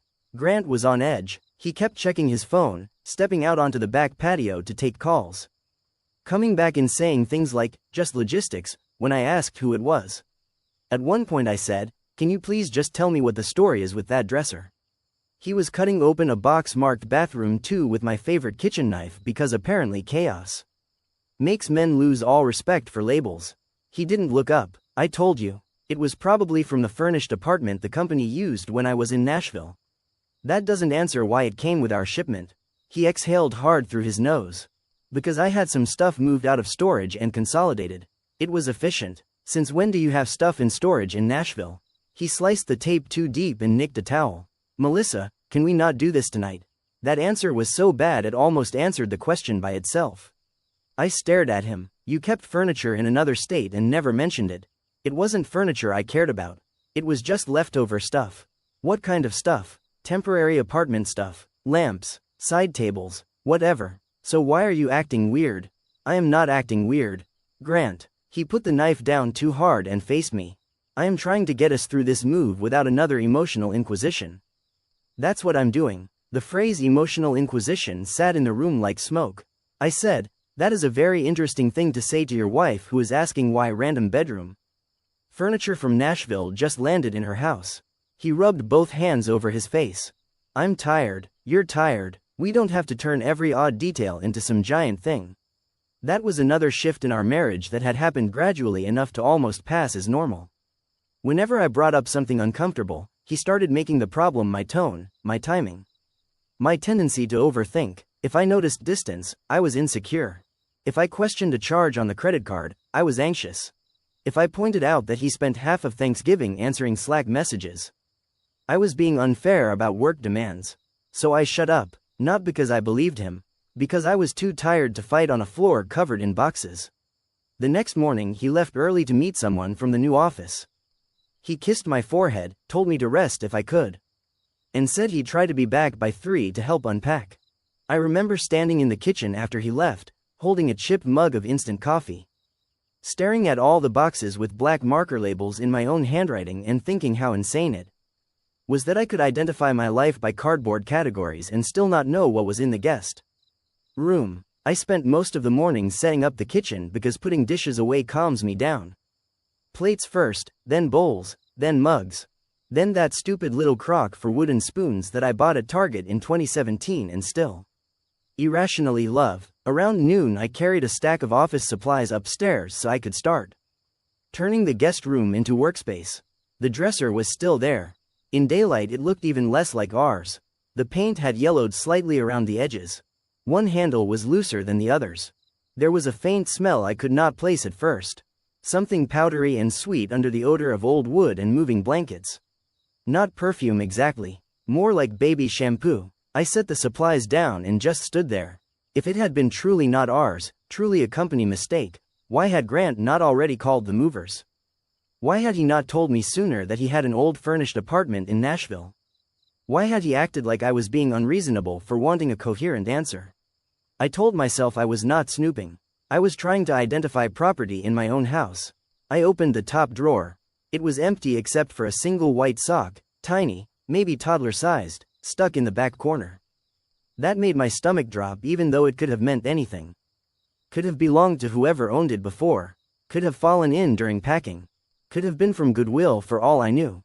Second drawer, empty. Third drawer, empty except for a bent plastic headband, pale pink. Bottom drawer stuck halfway. I pulled harder and it jerked open with a scraping sound. Inside was a folded quilt, faded yellow with little stitched stars. Under the quilt was a manila envelope. I actually sat down on the floor before opening it, which in hindsight feels like my body knew something my mind was still trying to avoid. Inside the envelope were papers. Not many, maybe 8 or 9 items, all folded together. The first thing I pulled out was a kindergarten registration packet from a private school in Franklin, Tennessee. Child's name, Eleanor Walker. Preferred name, Ellie. Date of birth, September 14, 2018. Father, Grant Walker. Mother, Jenna Brooks. Emergency contact number 1. Grant Walker. My husband's cell phone number was printed right there. I remember staring at the page and thinking, very calmly, this is somebody else named Grant Walker. Because sometimes the brain protects itself with sheer stupidity. Then I saw his email address. Then I saw the next paper. A pediatric dental bill addressed to Jenna Brooks and Grant Walker at an apartment in Franklin. Then a copy of a lease renewal for the same apartment. Then a photograph, one of those quick drugstore prints, slightly crooked and glossy. Grant was in it. He was sitting cross-legged on the floor in jeans and a gray Henley I bought him for Christmas 2 years ago. On his lap was a little girl with blonde curls and missing front teeth.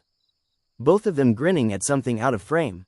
Behind them, partially cut off, was a woman maybe in her late 30s with chestnut hair tied back in a ponytail. Pretty in a normal way. No dramatic movie villain glamour. Just a woman in leggings and a University of Tennessee sweatshirt holding a paper plate. Written on the back in blue ink were the words Daddy and Ellie Pancake Saturday. I think I stopped breathing for a few seconds. My ears were roaring. My fingers were numb. I put the photo down and immediately picked it back up. Like maybe on the second look it would rearrange into something less catastrophic. It did not. There were 2 more things in the envelope that I still wish I had never seen. One was a crayon drawing folded into quarters. A yellow house, a sun in the corner, 3 stick figures. The tallest one had brown hair and was labeled Dad. The smaller one in a pink dress was Ellie.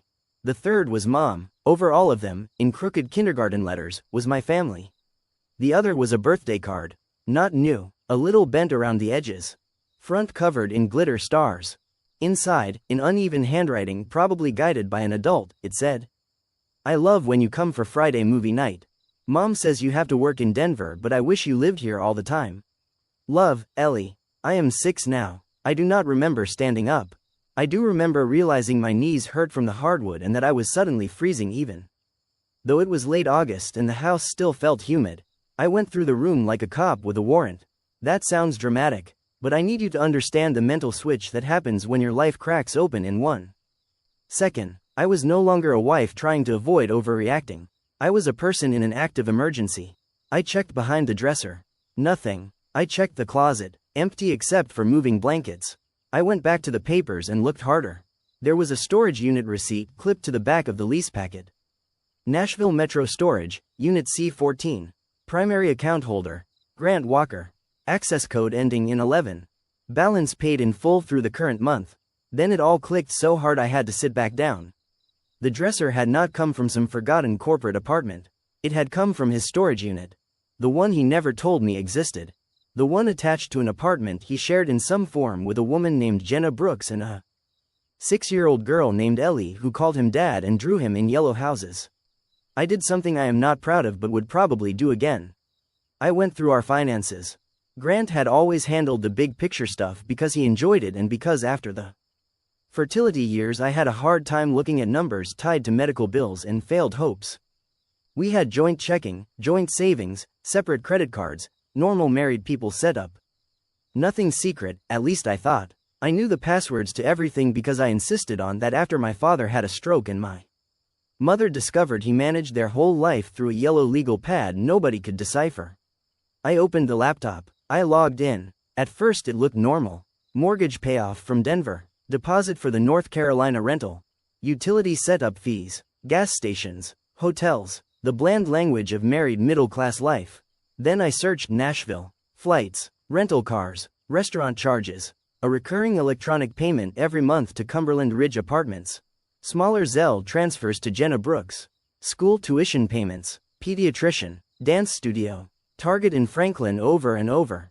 A moon lamp from Etsy, which made me think of the birthday card and physically hurt. I have no idea how I did not notice sooner, except that betrayal is usually hidden in plain sight. Inside the thousand little conveniences of trust. Grant traveled for work. Of course there were flights. He expensed a lot. Of course there were restaurants. He paid some bills from his separate bonus account and some from joint funds, and sometimes reimbursed himself in ways I never slowed down enough to track. When life is busy, your spouse's financial noise just becomes background. I kept digging until I found a joint account I had never seen before at a regional Tennessee bank. Not technically joint with me. Joint with Jenna. There was not a good faith explanation left anywhere in the room. My first instinct was to call him and scream. My second was to call someone else before I did anything. I called my best friend Tessa. She has known me since sophomore year at the University of Kansas. Back when my hair was too blonde and my taste in men was suspiciously confident. Tessa lives in Phoenix now with her wife, Hannah, and works in real estate. She is one of those people who can be compassionate without becoming useless. If your tire blows out, she will hug you once and then hand you the lug wrench. When she answered, I said, "I need you to stay on the phone and not tell me to calm down." She was silent for one beat.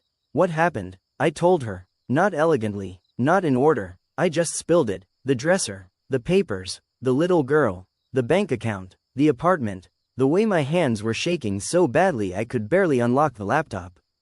Tessa did not interrupt except to ask practical questions. Did you take photos of everything? Yes. Did he know you found it? No. Good. Keep it that way for now. I started crying then, which I had somehow not done yet. Tessa said, "Melissa, listen to me. Put every document back exactly how you found it after you photograph it. Email the photos to yourself and to me. Screenshot the account activity. Do not confront him until you have copies of everything." I said, "There's a child." I know. I spent 4 years doing fertility shots in our bathroom while he had a child. Her voice changed then, not softer, sharper. I know. And because of that, you do nothing impulsive right now. You understand me. I did. Barely, but I did. So I spent the next hour documenting my own destruction like I was prepping trial exhibits. Every paper, front and back of the photo, the lease, the tuition invoices, the Zelle history, the storage unit receipt, the account number. I emailed everything to a new Gmail address I made on the spot because suddenly I felt like my regular email was part of an old innocent life and I did not trust it. Then I put the envelope back under the quilt in the bottom drawer and closed it exactly halfway. Because that was how I'd found it. When Grant came home around 4, he walked in carrying Thai takeout and acting cheerful. "I come bearing peace offerings," he said. I was standing at the kitchen island with my phone in my hand, not eating, not moving. He took one look at my face and stopped. What happened? That question almost made me laugh. I said, "I opened the bottom drawer." He went completely still, not confused, not startled, not curious, caught. There are moments when a person's whole body gives the truth away before their mouth can try to help. His shoulders dropped, the color drained from his face. He set the takeout on the counter with exaggerated care. Like sudden movements might make things worse. "Melissa." That was all he said at first. Just my name, like there was a version of this that could still be handled with tone. I said, "Who is Ellie?" He closed his eyes. I have replayed that over and over. That exact second. Because if he had looked shocked, I might have doubted myself for 5 more minutes. If he had asked what I meant, maybe I would have wasted energy arguing over evidence. But he knew the game was over the instant I said her name. He leaned both hands on the counter and said, "Can I explain?" "No. Please. No. Start with the truth and skip the part where you insult me." He swallowed. Jenna and I had a relationship. While married to me. Yes. How long? He looked at the floor. It started 6 years ago. I actually laughed then, one terrible short sound. 6 years. Melissa. 6 years. He started talking fast, like if he got enough words out he could outpace the damage. It happened during the Nashville expansion project. We were there all the time. Things were bad between us at home. You were hurting. I was hurting. I made a terrible mistake. I said, "Do not do that." Do what? Turn a 6-year parallel life into one bad night in a hotel.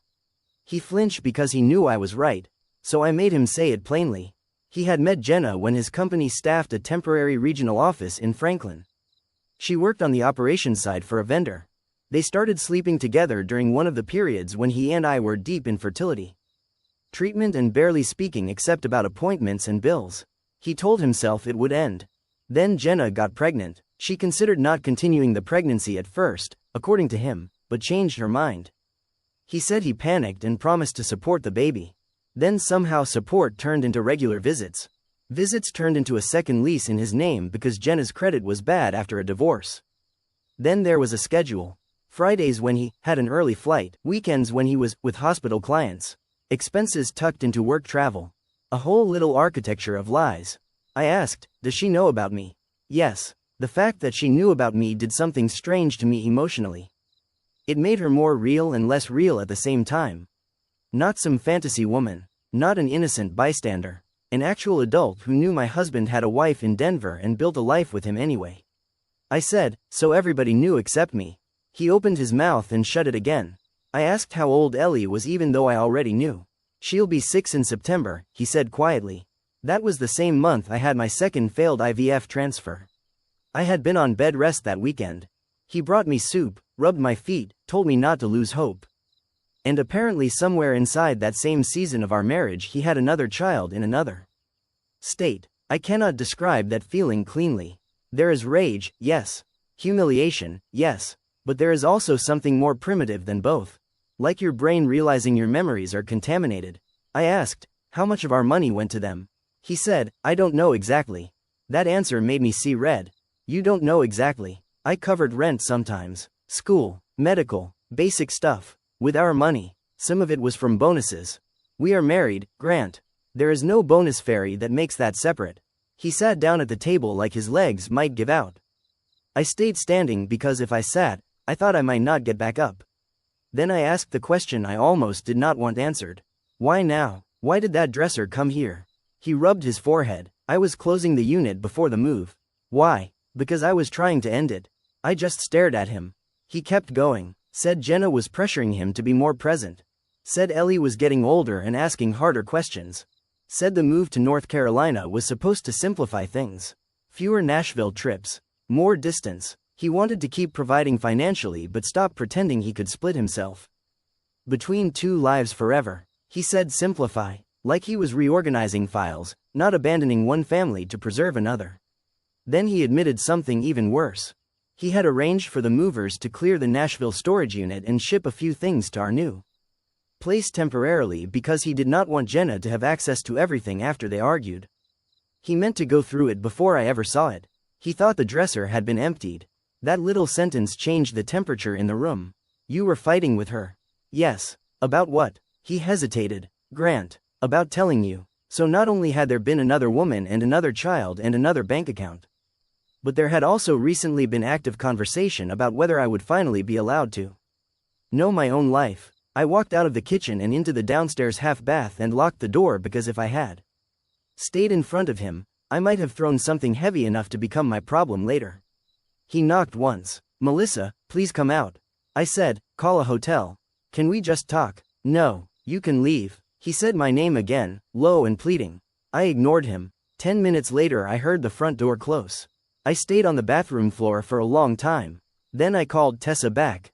Then I called my older cousin Paige in Charlotte because she is the nearest family I have in the Carolinas and I needed a real person within driving distance. By 10 that night, Paige was in my kitchen in scrubs because she had come straight from a nursing shift, carrying a grocery bag with Diet Coke, paper towels, and a rotisserie chicken like the practical Southern woman she is.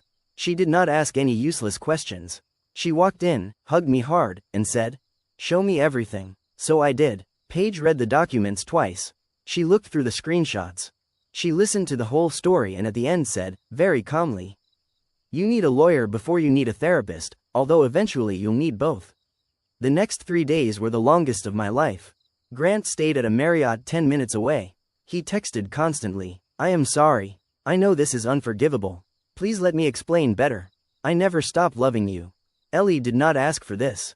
Jenna is threatening to contact you directly. Please do not do anything rash. I am trying to protect everyone. That last part made me want to launch my phone into the yard. Protect everyone. Men will burn down your life and then speak like volunteer firefighters. I did not tell my parents yet because my mother is 70 and panics first, processes second. I did tell my younger brother Nolan in Kansas City because he has the emotional range of a brick. Until somebody hurts me, then he becomes very efficient.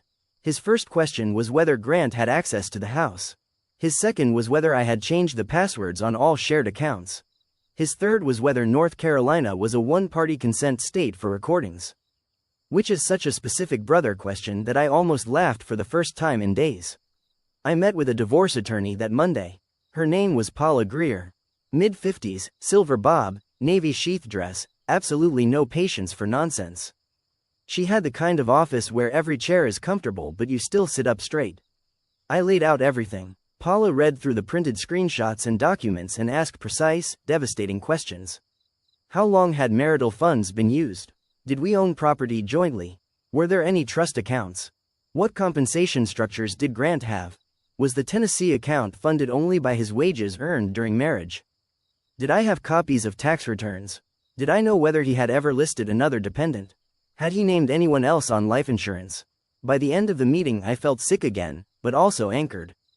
There is a strange relief in hearing a professional describe your nightmare in terms of discoverable records and financial dissipation. Paula said, emotionally this is horrific. Legally it is also very serious. That helped more than I expected.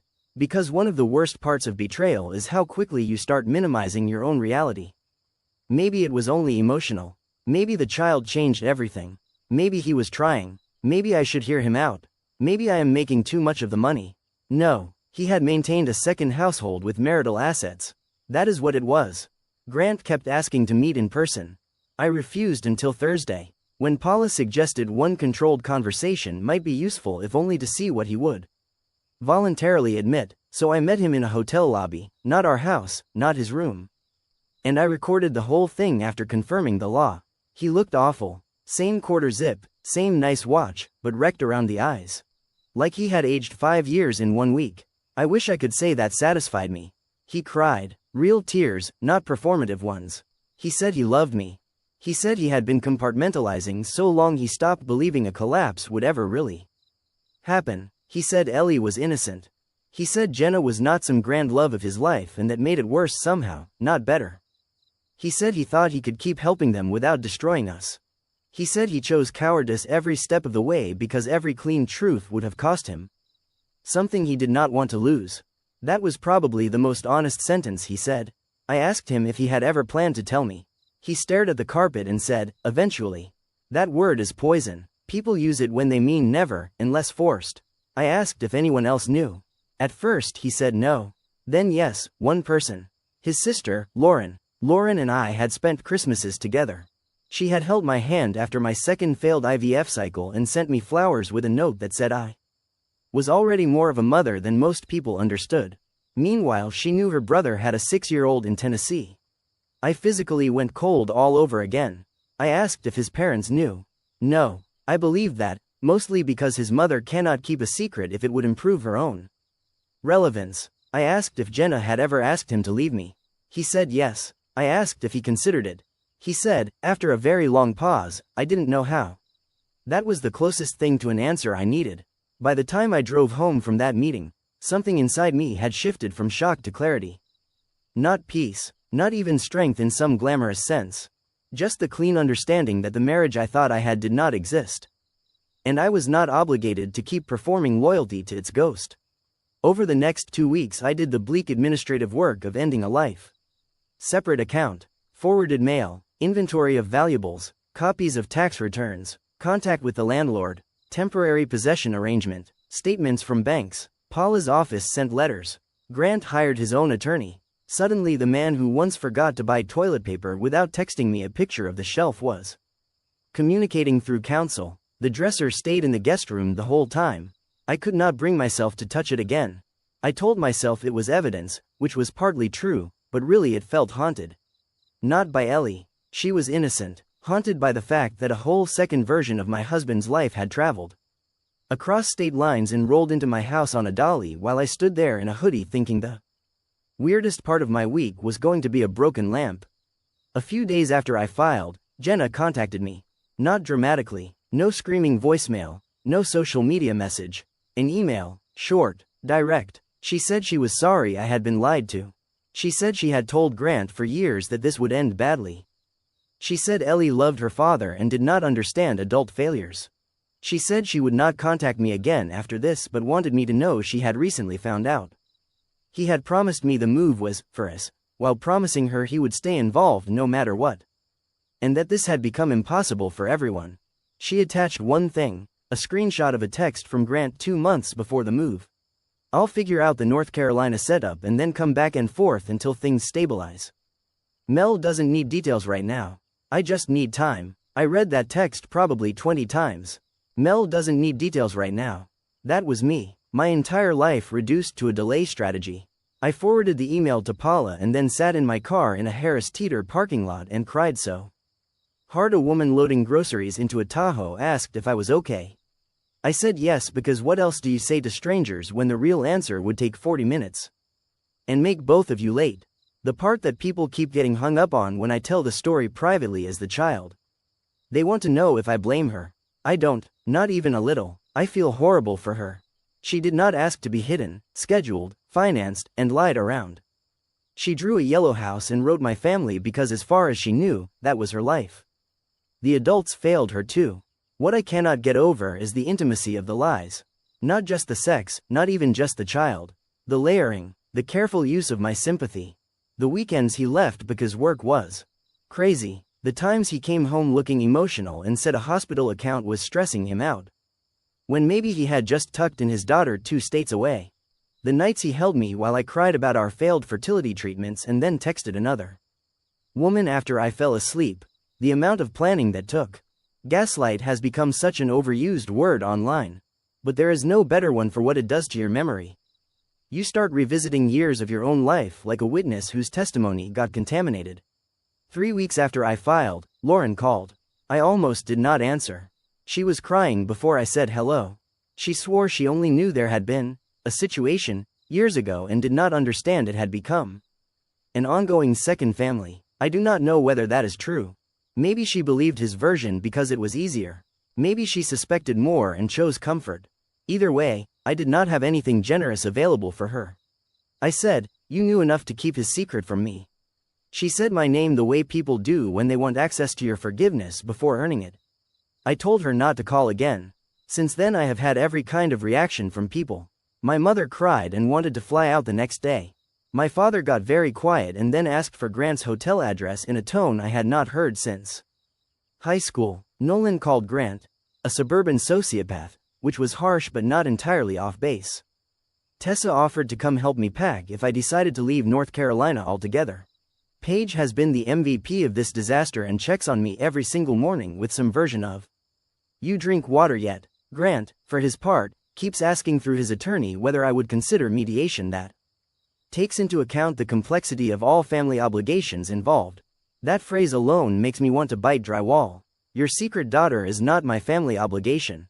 The apartment in Franklin is not my family obligation. The moon lamp and dance tuition and separate bank account are not my family obligation. They are evidence of yours. The dresser is gone now. That part happened last weekend. I could not stand seeing it anymore, and Paula said we had documented everything we needed. I told Grant's attorney his property from the Tennessee unit had to be removed from the rental within 7 days or I would have it hauled. He came himself while I was there, which I allowed only because Nolan happened to be visiting and was very interested in standing silently by the door looking like he could fold a man into a suitcase. Grant went upstairs alone to get it. I heard the drawers opening and shutting. For a second I pictured him touching that little birthday card again and I had the strangest mix of rage and grief, not because I wanted him back, but because there was a point in my life when seeing him carry a dresser out of my house would have been a normal marriage problem. Furniture placement, scuffed walls, not this. When he came downstairs, he paused in the foyer and said, "I am sorry." I said, "I know." And I did. I think he is sorry. I think he is devastated. I think he loved me in the limited selfish way that still allowed him to split my life open. I think he loved Ellie too. I think he tried to have 2 realities because losing either one would require him to become a person with integrity, and instead he chose appetite and delay. Sorry is real. It is also nowhere close to enough. He took the dresser out. Nolan locked the door after him. Now the guest room is empty except for my desk, a folding chair, and 3 unopened boxes labeled office. The indent where the dresser sat is still faintly visible in the carpet. I look at it all the time. I am still in North Carolina for now, partly because the lease is signed, partly because I refuse to let the geography of this mess be dictated by the man who created it, partly because I am too tired to make another huge decision before I have to. Paula says I am in a strong position financially, which is the least romantic sentence I have ever found comforting. I do not know what happens next. I know I am getting divorced. I know my marriage is over even if paperwork takes a while. I know there is a 6-year-old girl in Tennessee who has my husband's smile. I know a cream dresser I never ordered carried the truth into my house more efficiently than any confession ever would have, and I know that if I had not opened that bottom drawer, I might still be unpacking boxes beside a man who had already built another home somewhere else.